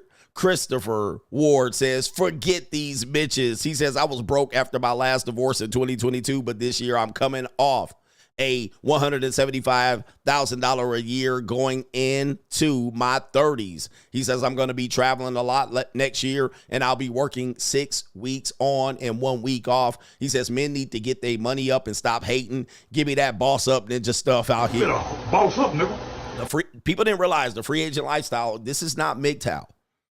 All right? This is not a MGTOW philosophy. All right? This is not a MGTOW minimalist, go complain in the corner. And I'm not saying it against MGTOW, but people think that this is what this is. All right, we sit and complain and we don't enjoy life and we just wait for women to want us or we just go our own way. This is not this type of philosophy. Free agent lifestyle literally is to win. Make as much money as you want, have as much fun, buy what you want. It's a winning philosophy. It's not a philosophy to be like, I'm going to go live in a cabin in the woods. Right? So if you thought that, I'm sorry. We tried to explain that to you, and I've been explaining it to you for years. And if you've been watching me on other social media sites, you guys have seen that I've been living my best life thanks to my ability to come out here and teach this particular type of subject matter. It's the free agent lifestyle. And most of the time you can do this on your own. You can eventually do it with women as well, because there's certain places you can travel to and you're not going to have JUCO or resort holes there. So if you want to taste the local flavor, they might not be, because there's small places, there's places you might travel that are majority families. You're not going to pick up there. It's going to be highly likely you're not going to pick up. So, you might want to take something with you. So we don't say never travel with a woman. We say learn to travel with yourself first. But we trying to win, right? In every single manner. And we're not afraid of winning, and we're not afraid to put wins in front of you. Don't ever think that this is going to be a situation where, all right, man, we're going to wait till each one of you maggots get your money up. All right. Or we're going to minimalize to the point where we can live off of $3,000 a month. It never was meant to be that way. It never started off that way, and it ain't going to end that way. Right. And shout out to our brother, No Government Name SD. Just want to thank you, because this show got me more into learning about history. You watched the documentary on how Saudi Arabia was established and became a power, and it looked like who was involved. If you ask me, all right, you guys don't know, man. I'll tell you, when you study how a lot of these countries, all right, right here, if you know a lot of these countries that are around the world, the United States have established almost all of their setup. All right, I don't want to get too far into it. New world order. But Saudi Arabia highly depends on the United States.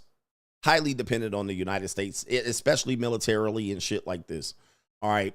And the United States can get in there and influence how the political system and the government does. And if they so much as to not listen to the United States, they'll bring in the CIA and assassinate the person. New world order. And I'm not saying the United States will bring in the CIA, but they'll set it up. You can count a number of countries that do this. They'll do it. New world order. They'll be like, oh, and they'll install their own puppet. The CIA, it's not the CIA, I've learned. But they'll be like, we don't like how y'all running shit. And then they'll be like, and that other person will say, man, and they'll be like, oh, okay, pop. All of a sudden, their leader's assassinated. Right? And then all of a sudden, they'll install a new leader. The leader before was wearing the religious garb, a military outfit. The new leader's wearing a suit. That's normally how you can tell. All right. New world order. Or they will set up a coup. The leader before had the military hat and shit and came out and he had his military walk shit. And then the new leader got a suit and tie. All right. Overnight. That's when you really know what happened there. You're like, well, I guess we've installed the new leader. Pop, pop, cut, cut, cut. All right. Anyway. Skitty, keep, pop, pop. Right. And a pop, pop, boom. I'm telling y'all too much. I'm telling you too much. I'm just telling you too much. I don't want to tell you about this anyway. New world order. Continuing on.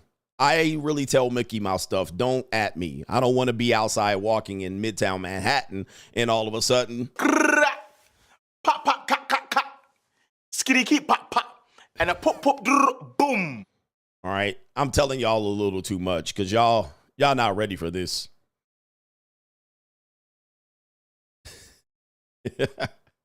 Ninjas is like, what is he talking about? All right. Anyway, I'm just trying to help.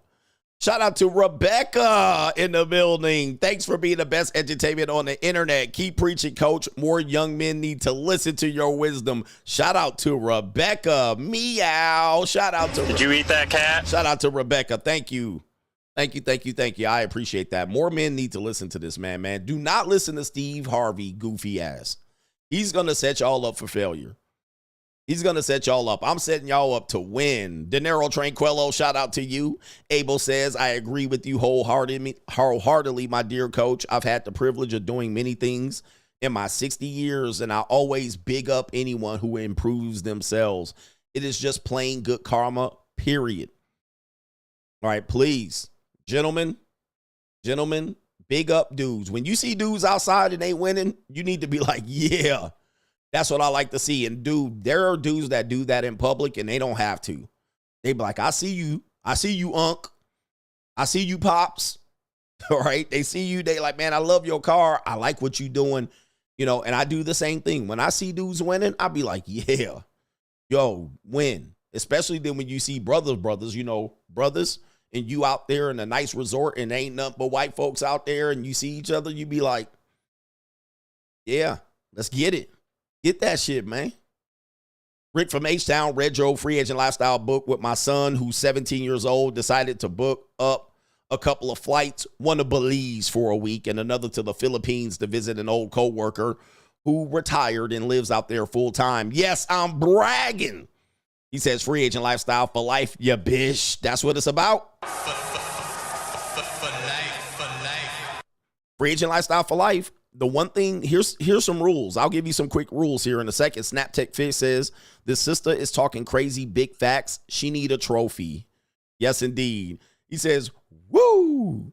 You can tell she's speaking from experience, and she has definitely been pounded into dust by Rusty Tyrone. She cooked, and she was speaking from experience. Yes, she is. Dinero Tranquillo says, gentlemen, the bottom is really the A spot. Inside the box, the ladies get more pleasure from roof to the box of the roof of the box. The G spot, when you first enter, the A spot is in the back of the roof, not the cervix. Look it up. Yeah, we were just kind of making a little fun there. But yes, know the anatomy. Y'all want to know women so much, know their anatomy. Why not? Y'all don't want to know about women, don't know about them.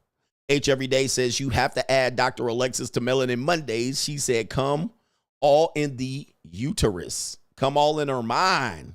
She mean, you know what she mean. You know what she means. It's barbecue in there. Okay, I was going to give y'all some rules, wasn't I? Here's some rules. Listen to this. Write this down. Before you ever try to treat a woman to anything nice, learn to treat yourself with that same niceness. Before you try to treat a woman nice, you better learn to treat yourself with that same niceness. That's a rule. Write it down. So if you want to learn how to wine and dine a woman, you better learn how to wine and dine your motherfucking self. You need to know where these places are, know what you like, and then here's the second rule. Here's the second one. Before If you go on a date, if you are dating and you go on a date or you want to learn how to go on a good date, go to places where you were going to go anyway. So that if she cancels the date, you know how to eat by yourself at that restaurant or whatever it is. You on your way and she says, hey, I'm sorry, you're going to hate me. I can't come. Fuck it. I don't care. I was going there anyway. I was going to go there anyway, or I'm going to enjoy going there anyway. So you were an accessory. You weren't the reason for the date. So if you're going for a lunch date and you're going there and meet me here and you're like, I hope she shows up. And when she shows up, I hope she's impressed. No, I'm going to lunch to eat. I normally go to lunch to eat here. I go to lunch to nice places to eat. You're just an accessory. You're not the means of where I'm going to enjoy this. I normally do this for myself. And you're an extra bit, you're extra little couple of 10, 20, 30 bucks, 40 bucks. So she's adding to the bill. You were going to pay that bill anyway. Right? Treat yourself well before you ever try to treat women well. Now, I had to learn this. But what you do is you don't treat yourself well, and then you'll get a woman and you're like, I'm going to start treating her well. And you want to sit in the front row and the 100 section. And what'll happen is she won't enjoy it, or she'll say, I've never sat this far before. And you're like, bitch, I've never sat this close before. And you'll be pissed. You don't want her to have a good experience. You want her to be a part of your good experience. You're giving yourself a good experience, and she's a part of that. Let her have a good experience on your account as opposed to you trying to give her a good experience.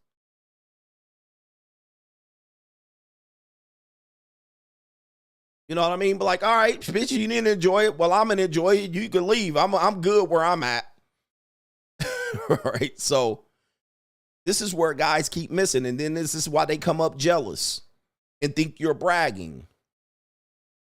I ain't bragging. This is what I do. I treat myself well, bitch ass ninja, and you don't. All right. So I don't know what to tell you. Treat yourself well. Let her be a part of it. She's an accessory. Let her be a part of it. She can be like, well, I don't like the food here. Tough titty. I like the food here. I like the ambiance. This is where I want to eat. And you will find that women will literally, most women are going to be okay with everything that I'm saying. You will have occasionally one woman that doesn't.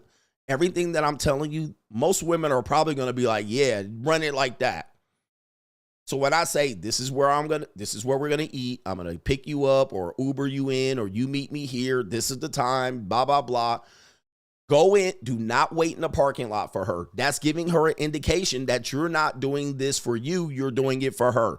What you say is, this is what you do. Meet me at 7:30 at Fleming's. You want me to pick you up? You need an Uber? She be like, I drive. Okay, bitch, drive. Okay, I was trying to help you out. Cool. Now, what most people will do, because you kind of doing some Tinder broke dating shit, is that you'll be like, I'm not going in until she is here. And so you'll wait in your car, fumble through your phone. She running 15 minutes late. You wait on her like a dummy. And then when she comes, I'm walking to the door. Meet me there. And then you guys walk to the door. Don't do that. Don't do that. You know what you do? Is at 7:30 or whenever you arrive, walk up in the restaurant. Because you're there for you. Then you're seated. Then you text her. I'm seated at the restaurant. Now that bitch going to be running red lights to get there. Because she's expecting you going to wait on her. Oh, no. No. I'm seated at the table. Ask the hostess for me. She knows who you are. Then 7:30, you order your drinks. Oh, I'll take a Mai Tai. I'll take a margarita. I'll take a vitamin, whatever it is. Order your drink. Then when the drink comes, 7:35, 7:40, when she walks in the door, whenever she walks in the door, you already drinking. If she later than that, you already eating appetizers. Oh, you didn't wait for me. Hell no. Told you I was here at 7:30. You late. And I'd already ordered my meal. So if you want to catch up, you can catch up. And then if I finish up earlier than her, okay, I'm already done. She's like, wait, I'm still drinking. I'm out of here. All right. I need the check. Wrap my shit up. All right. You can take the drink with you. She was a part of what you were doing for yourself. She fucked it up, or she rose to the occasion. Right? She was on time. She was waiting for you at the door in the car. I'm parking. I'm already here, Daddy. That's what you should hear. Okay, Daddy. I'm already here. Okay, cool. Meet me inside the boot, whatever. All right, y'all can walk in together and do the whole thing like y'all supposed to, because she's a responsible person. So you guys got to switch how you treat women in dating, because you're demonstrating by little things that it's about her when this is about you. You're trying to bring her a part of what you're doing. And then the next time she going to show up on time, or she not going to show up at all.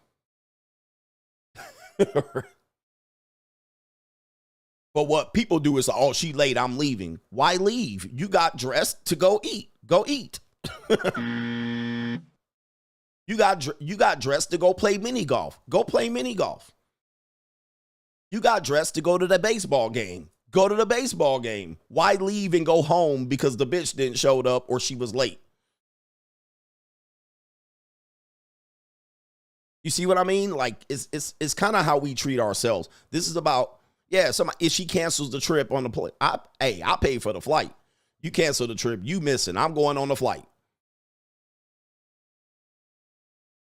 We got to switch our mentality, because the reason why we're losing with women is because we really don't know how to treat ourselves.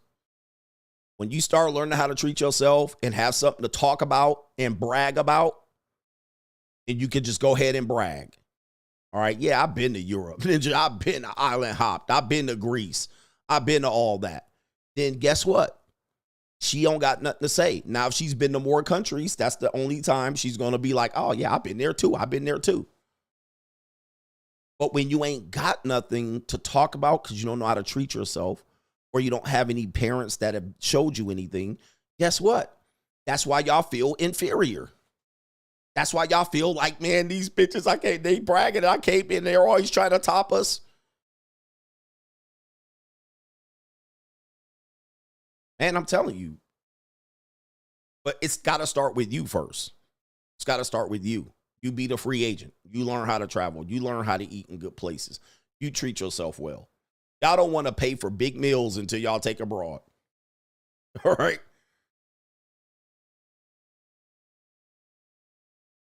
We got to flip the script. Shout out to Rick for H-Town teaching his son the free agent lifestyle and them going on a few trips. Police in the Philippines. Snaptech Fix says this sister's talking crazy big facts. I read that one. I read all of these. Shout out to everybody. Okay. Callie West says, got a pedicure for the first time, coach, today. I never knew Ling would give me new feet, and yes, I tipped her. Thanks, CGA. Treat yourself first so you don't have to take sheet from a beach. Oh, yeah. Late hoes is a pet peeve of mine. She had all day to get ready. Yeah. So most of the time, they're trying to get ready for you, but you really got to tell them to, be conscious of time, because they're not conscious of time. They're lacking in that department. And Big Boy says, Coach, my kids seen me pick up my Corvette and son was like, nice, Dad. He's 8. They love to see me win. Want to win. Show your son that you winning out here. Women want to see you win too. They wait for the finish line at the winners for the winners. So women don't want to see you lose. And if you're losing, they will tell you. But your kids want to see you winning.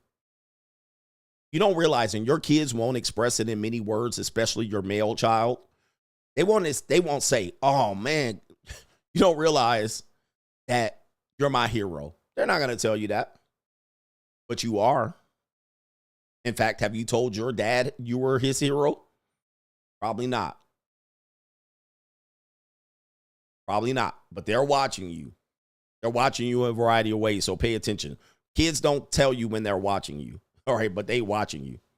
But when you pick up that nice car and you share that moment with them and all of that, and really they want to see both parents win, but these bitches don't want to win out here. They want to win her.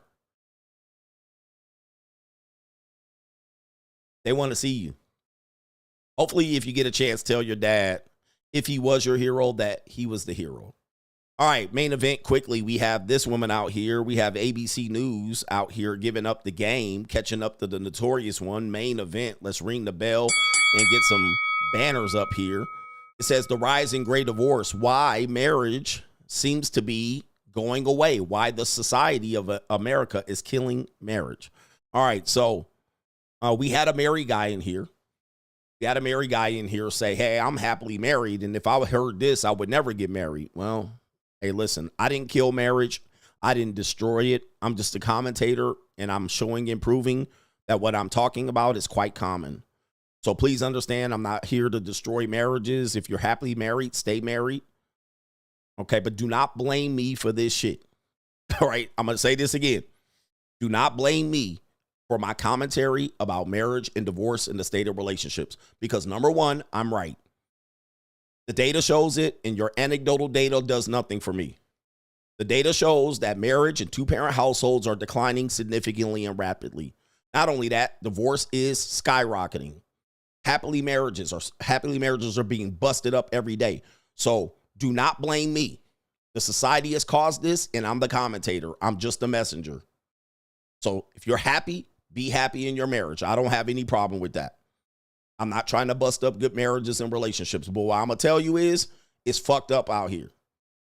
All right? That's all I'm telling you. So please understand. Do not be pissed at me. I didn't destroy this shit. Y'all did it. Feminism did it. Fake women's empowerment did it. Bitch-ass ninjas did it. Mitches, weak-ass men like Steve Harvey, y'all did it. So blame yourselves. Don't blame me. All right, that's my biggest point for you new people. All right, so here we go. I'm leading the most vibrant life that I could have dreamed of. I'm a septuagenarian looking for the sexagenarian guy. Artist Edith Hike says she's always done things a little differently. The 74-year-old grew up in a traditional household, but says her life experiences are far from conventional. I was in my 50s and I was married. That was already my third marriage. I was widowed once. I was raised to believe that I would be married, I would be taken care of, and I think that part of my story is that I'm the first generation of women that got the pill right when I was 18, 19 years old. And so we've discovered a sense of our own freedom so that we didn't have to stay married in the same way. You see this? See, look, don't blame me, motherfuckers. Don't blame me. And by the way, if you want to read about this, this is The Evolution, my second book, The Evolution. The link is in the description box below. I didn't fuck it up. I didn't do it. All right, so don't blame me. I'm commentary, and I've found the lane, and I've perfected this. I've done my research, my craft. I've written about these situations, and I'm giving men another option because, look, we're declining. Two-parent households with children, declining. All right, so do not blame me for this shit. All right, let's get back to it. These women want freedom. These women want a new life. They don't want to be sitting up there married, cooking for you and biscuits and muffins. They don't see themselves like that no more. So they're looking for something else. As my mother did. A few generations later, Edith is now part of a growing wave of married Americans choosing to split up after age 50, a phenomenon known as gray divorce that even has Hollywood talking. You came home from the trip and you're like, I read this amazing article. I go, tell me about it. I didn't say amazing, I said fascinating. Fascinating. Fascinating article. And I go, what's it called? She goes, The Astonishing Rise of Gray Divorce. I'm like, do tell. Gray divorces have long been a part of pop culture, with big screen depictions in movies like First Wives Club in 1996. I just spent the last 25 years with the most self-absorbed, arrogant man on earth who is getting married to my therapist, who I paid a fortune to lecture me on self-esteem, huh? All right, so some people have recognized that the woman was my age, all right, right in my age. So she's supposedly 52. Now, these are the people that they're saying, and of course, this is a white woman, and of course, I date women of all races, right? Okay, but yeah, people are realizing that this woman claims to be 52. These are the hags that they want me to date. They don't want me to date 22-year-olds and 24-year-olds. Tonight, it'll be a 20. I think she's 20. All right. They don't want me doing that. Nah, date someone your age. Well, that woman's my age. Take a close look. Did she say she was 52? Or at right around 52? I can't remember what she said. But that's who they're saying. Date someone your age appropriate. Right? Hell no. I'm not dating this woman. She looked like the Scarecrow and shit from goddamn Wizard of Oz. All right, no. No, I'm going to be dating a 20-year-old. That's what I'm going to be doing. She said 74. Oh, she's 74. Maybe she said, somebody says 50-something. All right, but anyway, remember I showed you this clip right here. Remember I showed you this clip of this couple? I broke this down where this happened. And look at his face. See, this is the face of a person that knows it's not a matter of if, it's a matter of when. This is a man. So the happily married men have to realize it's not a matter of if, it's a matter of when. So that couple is a well-known couple.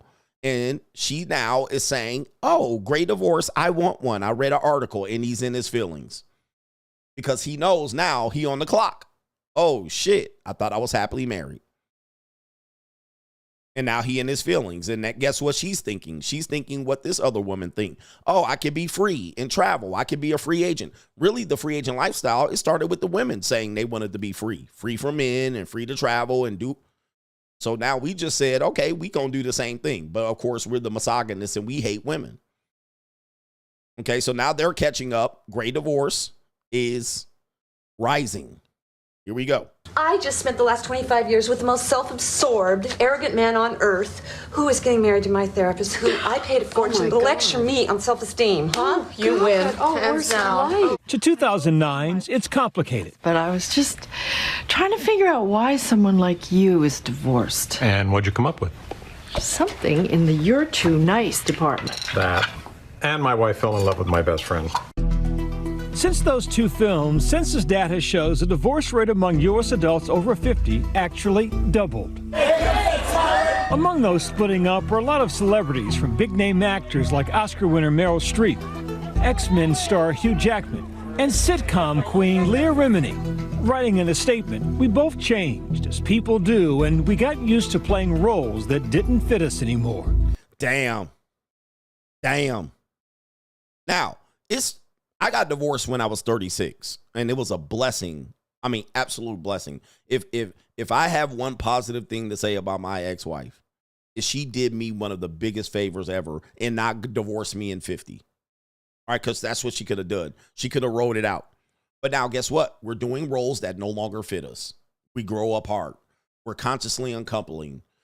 We want new things. We have new goals. So guess what?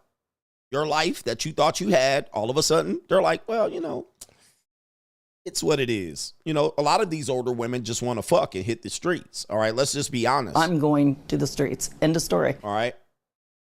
That's what they want to do. They out here, hoeing. We could be out here hoeing and there's no penalty no more. A lot of Gen Xers and boomers. Oh, we could be out here just fucking. Right, so that's part of it, number one. And then, I got to listen to you and I got to cook for you and make your own meals. That's how it starts. Just wash your own clothes, make your own meals. All right, I'm not going to do the wifely duties anymore. I'm not going to be the wife anymore. You're a grown man. You take care of yourself. That's how it starts. All right, and then boom, and then it's one after the other. And, I'll just, why don't we get our own apartments? And then now you're separated. Designer and celebrity stylist Rachel Zoe recently filed, and billionaire philanthropist Bill and Melinda Gates divorced. Even political leaders like former Vice President Al Gore. All of these celebrity-grade divorces are really emblematic of what's happening more broadly in our population. They also serve to normalize gray divorce in the second half of life. Susan Brown is a professor of sociology at Bowling Green State University. I want you to notice the more educated women get and the more prominent positions they get in these communist Marxist universities, the more divorce is going to happen. Because these are feminist, socialist, Marxist commies. All right, this is normally what it is, and commies love to break up families, right? They love that shit and establish alternative families. They got a lot of lily lint lickers in there and a lot of acid droppers, drug addicts, psychos. All right, but the more women get educated and start doing their own research instead of men doing the research, you're gonna have more divorces. All right, again, don't blame me. This is what. Shout out to Al Gore's internet. Don't blame me. They're doing this, bruh. I'm just a commentator. Helped coin the term gray divorce. Many of them are deciding to call it quits because it seems that after having been busy with their careers and raising their children, that once they are confronted with an empty nest and retirement and they've got a lot of time on their hands to spend with each other, they may find that they just don't have that much in common. Brown says baby boomers who came of age during the first divorce revolution in the 70s and 80s have a unique perspective on marriage. Older adults are actually pretty supportive of divorce, and increasingly adults see alternatives to marriage, whether that be cohabitation or remaining single. Yep. That there's no longer the pressure there once was to remain in what we would call an empty shell marriage. There you go. Today, close to 40% of Americans getting divorced are over 50. Damn. And at least 1 in 10 divorcees is at least 65 years old. Damn. All right. Wow. 65. Yeah, that's pretty tragic. No marriage is ever divorce proof. People are getting divorced into their 70s and their 80s. Did you hear that? Did you hear that, guys? Did you hear that? I'm going to play that part again. She said, no marriage is divorce proof. So when I say it's not a matter of if, it's a matter of when, I'm right. I'm right. I know y'all don't want to hear this shit. Well, not me. I'm happily married. Don't matter. Look at the data. The data's telling us. Dave Ramsey don't want to hear this shit. Matt Walsh don't want to hear this shit. No marriage is divorce proof. Even though you're happy right now, it don't matter. She said no marriage is divorce proof. I've been saying that for a long time. Shit, that don't mean shit. It's not a matter of if, it's a matter of when. It was going well, and then something happened. All right, getting divorced in your 80s, Greg Mathis style. Greg Mathis. So look, bless you guys in your wonderful marriages. Shout out to you. But you're getting into it, you can get out real quick. There's nothing stopping anybody from pulling that plug. No marriage is divorce proof. All right. People are getting divorced into their divorce are over 50. And at least 1 in 10 divorcees is at least 65 years old. No marriage is ever divorce proof. People are getting divorced into their 70s and their 80s after being together for more than half of a century. And Brown says couples are evenly split on their legal splits. Divorce initiation is actually pretty divided between men and women. Women seem to be maybe a little bit more likely to initiate divorce, but many would argue that that could actually just be reflecting the fact that women are the ones who have to do these types of tasks within relationships, filing the legal paperwork and moving the process forward. I can see that. Because we don't talk about that a lot. That's true. So initially I was like, what? But no, she's actually right. A lot of especially boomer marriages, women are the ones filing out paperwork and checking mail and opening mail and plunking down bills and organizing. So it's just another extension of you file the paperwork. If you ask a couple that are thinking about divorces and maybe they're both filing, they'll probably say, who's going to file? She'll say, I'll do it, because she's used to doing shit like that. So that's interesting. Interesting take right there. I don't want to throw my ex-husband under the bus. I will say I would have soldiered on in that marriage forever. And so in many ways, I'm grateful that he gave me divorce wings. 64-year-old Laura Stassi was married for almost 30 years before she says her husband suggested they separate. A realtor knocked on our door one day and said, hey, I've got a family who's interested in buying in this neighborhood. And they gave us an offer we could not refuse. So I thought this would be a great time to sort of get to know each other again. To be empty nesters. And his idea was, no, this is a perfect time to split the proceeds in half and, be on skedaddle. Damn. Our merry way. Just end it. I hate being here. I hate seeing you. What the fuck? Let's just end it. All right? Oh, no. You would live there. 30 years of marriage gone. At first, Laura says she felt she'd lost her identity. but after divorcing, regained her independence. I had been his last name longer than I was my own last name. Oh, here we go. Because we got married so young. So I took back my name and found a job and sort of reestablished myself and think of myself only as a me instead of a we. Then you saw a counselor. Today she hosts a podcast, Dating While Gray, about navigating relationships in the dating scene as an older adult. So were you surprised when she said she wanted to split? I was very afraid of being an old person alone in the world where I'd never find anyone again. I was very afraid of I was very afraid of disrupting the family. The things you've expressed, other than the finances, have been what women feel. They want to keep their families together. They're terrified of being on their own. You know, it's a really hard thing to talk about yourself, to talk about your marriage, especially if you feel like a failure, which I have not yet met one person who didn't feel on some level like they failed. Laura believes her listeners are also more realistic about love. We are not invested in any fairy tales. We are eyes wide open about love, romance, sex. I hate sounding like I'm cheerleading for divorce because I'm not, but I'm totally cheerleading for if you're not happy with your relationship, don't stay together just because you think that's what you're supposed to do. Let me tell you something, man. Listening to her say that, it's odd because if men took that position, we literally would be called all kind of, you need to work through it and make it work. This is terrible advice. But what happens is as women get older, 45, 50, 55, 60, and they have this, I've been a wife, I've been under your name, I don't have my independent. One thing they'll start to do is declare their independence, cut their hair, grow their hair, dye their hair. They'll start making a change. This is your first sign that it's about to be over. Well, now she's like, hey, you don't have to stick through it. Like if guys were saying that shit, man, if I got up here and like, hey guys, you're in a marriage, you ain't got to stick through that shit. Just bounce. Take off on that bitch. All right? Hey, dump that bitch. Dump her. Dump your wife. Go live free. Go to the junior college. Now, I, in a sense, am saying that, but I don't tell married people to do that.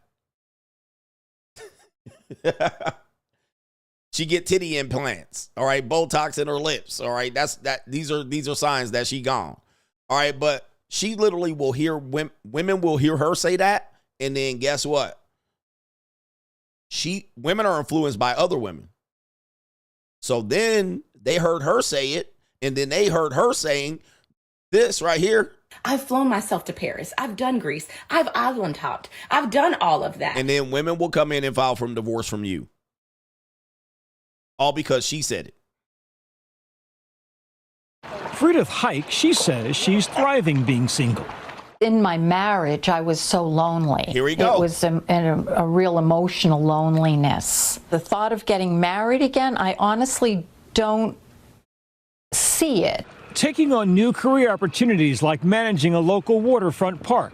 And trying out new hobbies like stand-up comedy. I'm a serial monogamist with a touch of bigamy. Oh, the humanity.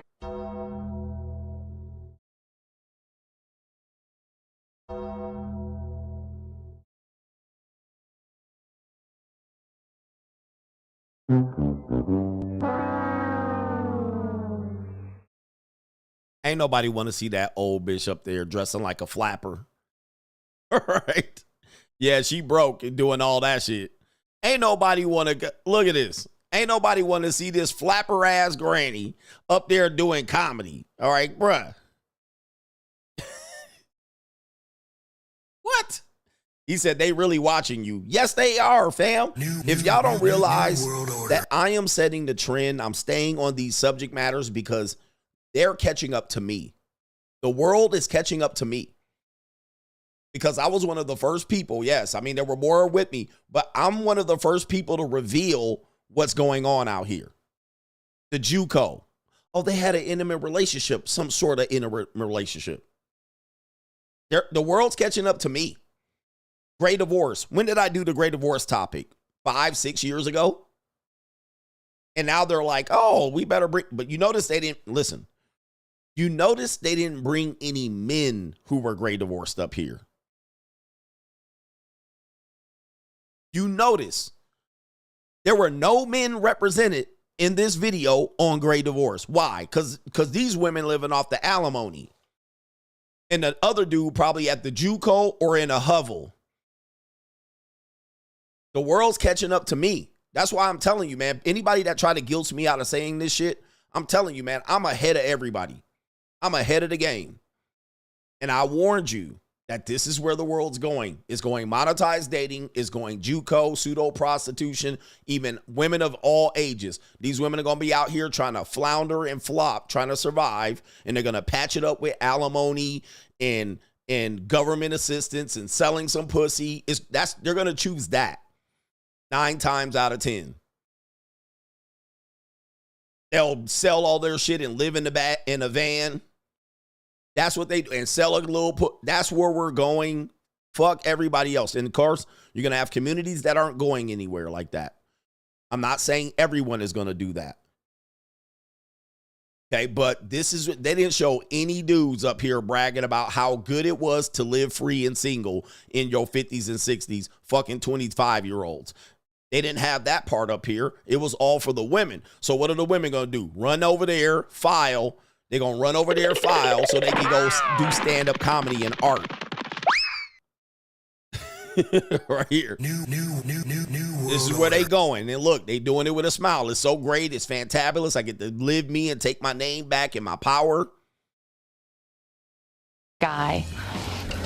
Artist Edith Hike says she's always done things a little differently. Oh, this is the end of it, all right? A few online like stand-up comedy. I'm a serial monogamist with a touch of bigamy. But she says there's one fad she won't try again. I did try a few online match kind of dates. They didn't really work out so well. Looking back at my life, I'm just so thrilled to be where I am. I'm in good health. I have my vitality. I feel loved. I couldn't be happier. This is a commercial. Dude, this is a commercial for old soggy broads to divorce their husband. Like, and you're mad at me. And you're sitting at home 30, 25 years in, and then your wife is going to watch this and go, I've always wanted to try stand-up comedy, and then come in and divorce grape your ass to kingdom come. But of course, I'm the enemy. You make me the enemy. Don't make me the enemy of this shit, man. I'm telling you, I'm on the front line showing you that the invasion is not through me. It is through the mass media and feminism and all of that. That was nothing but an elderly feminism commercial. Be strong and independent. Leave your white husband. That's all that was. Sponsored by the New World Order. That's crazy. Wow, man, that's nuts. But I'm demonetized. And I hate women and I hate marriage and I'm anti-marriage. My goodness, man. Good luck out here, guys. This is what you're up against. So even when you're happily married, it only takes a video like that to make them consider. All right, even this situation right here. All right, this is what happened. This woman says, let me see here. Where's the beginning of the clip? Okay. Amazing article. I go, tell me about it. A phenomenon known as Great Divorce that even has Hollywood talking. You came home from the trip and you're like, I read this amazing article. I go, tell me about it. I didn't say amazing. I said fascinating. Fascinating. Fascinating article. And I go, what's it called? She goes, The Astonishing Rise of Great Divorce. I'm like, yeah. You see that? What happened? Married woman reads, somehow stumbles upon an article on Great Divorce and finds it fascinating. That's all it's going to take. All right? And you were happily married. I'm good. And boom. All right. And now she has the catalyst. I never thought about it until I read this fascinating article. My goodness, man. Jeez. All right. I did a breakdown on that video. It's not good. All right. She's just finding a reason to divorce him. All right. And that's how she introduced it to him. I read this article while I was in the airport. No, you didn't. You looked it up. All right. You looked it up. Your friend sent it to you based on your conversation you had at lunch or brunch. That's what happened. Right. Anyway, Exit plan. Yep, you're setting up your exit plan. This is step one. What do you think about a great divorce? Oh, yeah. Our kids are older. We don't fuck no more. Why not? Big Boss Man is in the building. He says, let these MFers be great, coach. He says, let them live in delusion. And he says, when they say not me, he says, that is more like a coping mechanism. It's only a matter of when at that point. It's only a matter of when. Yep, go ahead. Live over there, bro. And keep winning with your Corvette, for real. Vaughn says, I appreciate all your knowledge and great insights, coach. Get yourself some ginger tea to help your vocal cords. He says, got to stay strong out here and keep going. Yeah, we don't want the message to stop by my voice going out. You know, definitely don't want to do that where I can't talk no more. I'm going to have to get CGA AI out here. De Niro Tranquillo, honestly, we can learn something from these women. Most of them live their lives unapologetically and selfishly. He says, I've decided to do the same free agent lifestyle for life. I agree. I've embraced being selfish. All right, looking out for me. Numero uno, primo, number one. All right, that's my motto. It's about me. All right, even if I'm dating or I got a JUCO, it's about me. And I'm unapologetic about it. I don't hide it. You know why? Because I spent many, many years, probably decades, looking out for others, helping others, taking a backseat for others. And guess what? It didn't get appreciated. Not like you think. People appreciate it. People benefited from it. But at the end of the day, when it was time for me to struggle, the motherfuckers didn't do shit to help me. I was like, oh, okay. Oh, okay. So every day I wake up, it's about me. I don't give a fuck about what you need to think about others. No, I don't. All right. That's how I'm going to live the rest of this shit out. I did my time. I put my time in. I did that time, ninja. Right. I spent that time. I did what I was supposed to do. So at that point, motherfuckers start not appreciating it. Okay, you get nothing. Right? You get nothing. I'm going to do for me first, and you can catch up, or you can sit on the sideline. But what you're going to do is you're going to fucking watch me live this motherfucker out. This is my one life in my book, Free Agent Lifestyle. This your one life. This ain't the practice life for the life you're going to live when you die and come back reincarnated. Your free agent lifestyle is this is your life, claim it. If these women want to claim their life and their independence, let them. Don't hate on them. Let them do it. But you're going to live a way better life than theirs. All right? Don't feel sad and sorry that now maybe I should think of others. Fuck that. All right? Catch up. All right? And you're only supposed to do it for your kids until a certain point. Then you're no longer required. All right? Go live your life. You only get one. You ain't coming back with no knowledge and no information. Raise your kids and handle your responsibility and move the fuck on. That's what I did. And then I'm handling CGA. I'm number one. I take care. My needs get taken care of first. And then, women will come in my life and be like, yeah, but if you just, learn to make compromises at 49, I ain't compromising a cotton picking thing. Yep, your moms can hold you back too. Moms be like, well, I'm aging. You going to hang around for me? The answer is nope. I don't owe you shit. You don't owe your parents anything. I've been telling y'all that. Somebody sent me a video of somebody else saying this. I've been ahead of the game. Kids don't owe their parents anything. Now, if you want to give it to them, you can. I'm not saying that you should give them nothing, but you don't owe them nothing. You wasn't there when your father was nutting in your mama. You didn't ask to be here. So it's their job to raise you up to a point. You only owe who you bring to the earth in the world. That's who you owe. Everybody else, you don't owe them shit. All right? You don't owe them nothing. Relatives, sisters, none of that shit. You don't owe them anything. But when you have this philosophy, you better make sure you can take care of yourself as you age. Because the minute you do this, they're going to remember that shit and you're going to be on the fucking curb clutching your chest. So you better have some money for a Filipino nurse. But you don't owe your parents anything. Your parents owe you. And you owe who you bring into the world. but you can give willingly as long as they appreciate it. If they don't appreciate it, or they demand it, or they hold you back in life and tell you you can't travel because I'm old, man, fuck that. All right? If I'm out on a trip and you croak, I'll get back and handle it. All right? But I ain't gonna sit there and watch you die for 10 years and move slow and shit. Fuck all that. All right? I'm 40, 50, 60 years old. I'm gonna be throttling some lings. But y'all gonna hold your whole life. Let me tell y'all just briefly here, because I gotta get going.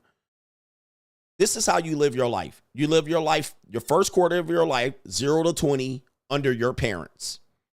Then from 20 to 30, you try to live up under a woman, right? That's all your goal is. I want to live with a woman. Then let's just say you accomplish that. Then from 30 to 40, which is the second quarter of your life, you're living under a woman, and then you start taking care of kids. Then from at that point, 40 to 50, you finish taking care of kids. Then you're into your third quarter, where you done slowed down, less testosterone, and you might still be taking care of your wife, or you might be starting to take care of your family, your mother and your father, because they're 70, 75, 80. Then you got to take care of your parents. Then guess what? You in the fourth quarter of your life, can barely fucking move, and now you want to go on trips and shit. Now you want to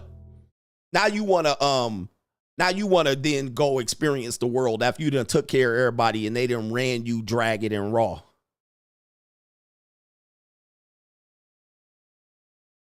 No, man. No.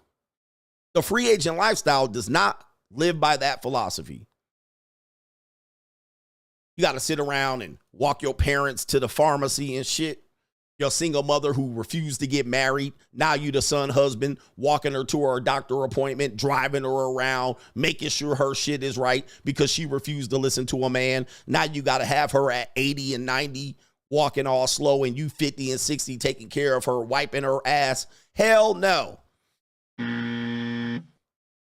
No. Fuck all that. Go from coast to coast, state to state. Go here, bust some nuts while you still got an erection. Go have some fun and live your damn life. They could have took care of that, and now you out here, you ain't gonna pay for their bad decision making. They could have made decisions to fuck that, but they sat around, oh, we'll just take, no. Motherfucker, go live your life. And if you manage to not get married and have kids, go live your goddamn life, man, please. Don't sit around hoping and wishing, man, maybe I should get married. And let's just say you croak at 50. It is what it is, motherfucker. Well, what if I die? It is what it is. You ain't got no control of that.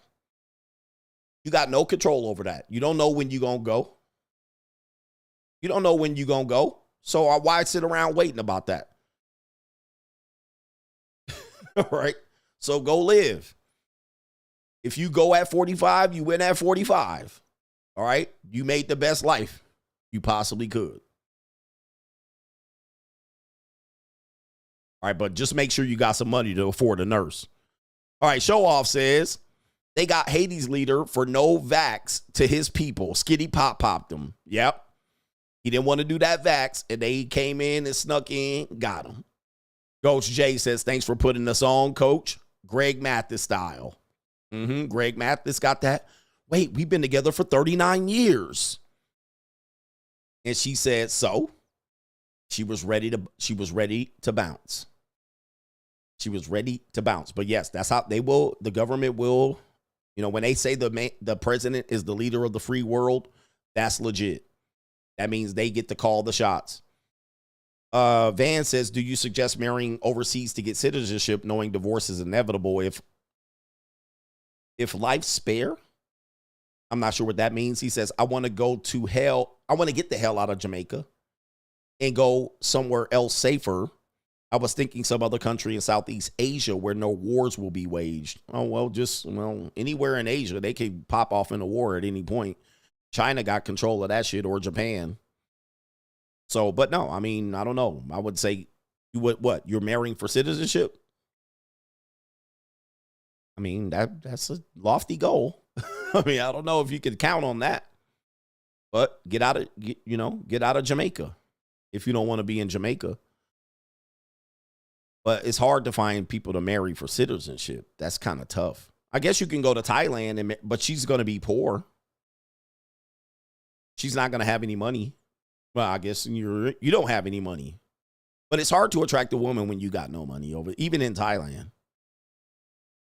You know, there's hypergamy everywhere. Well, look, it's time for me to go. Shout out to y'all, man. Appreciate y'all. Thanks for sitting through this, and we'll be back tomorrow. Peace.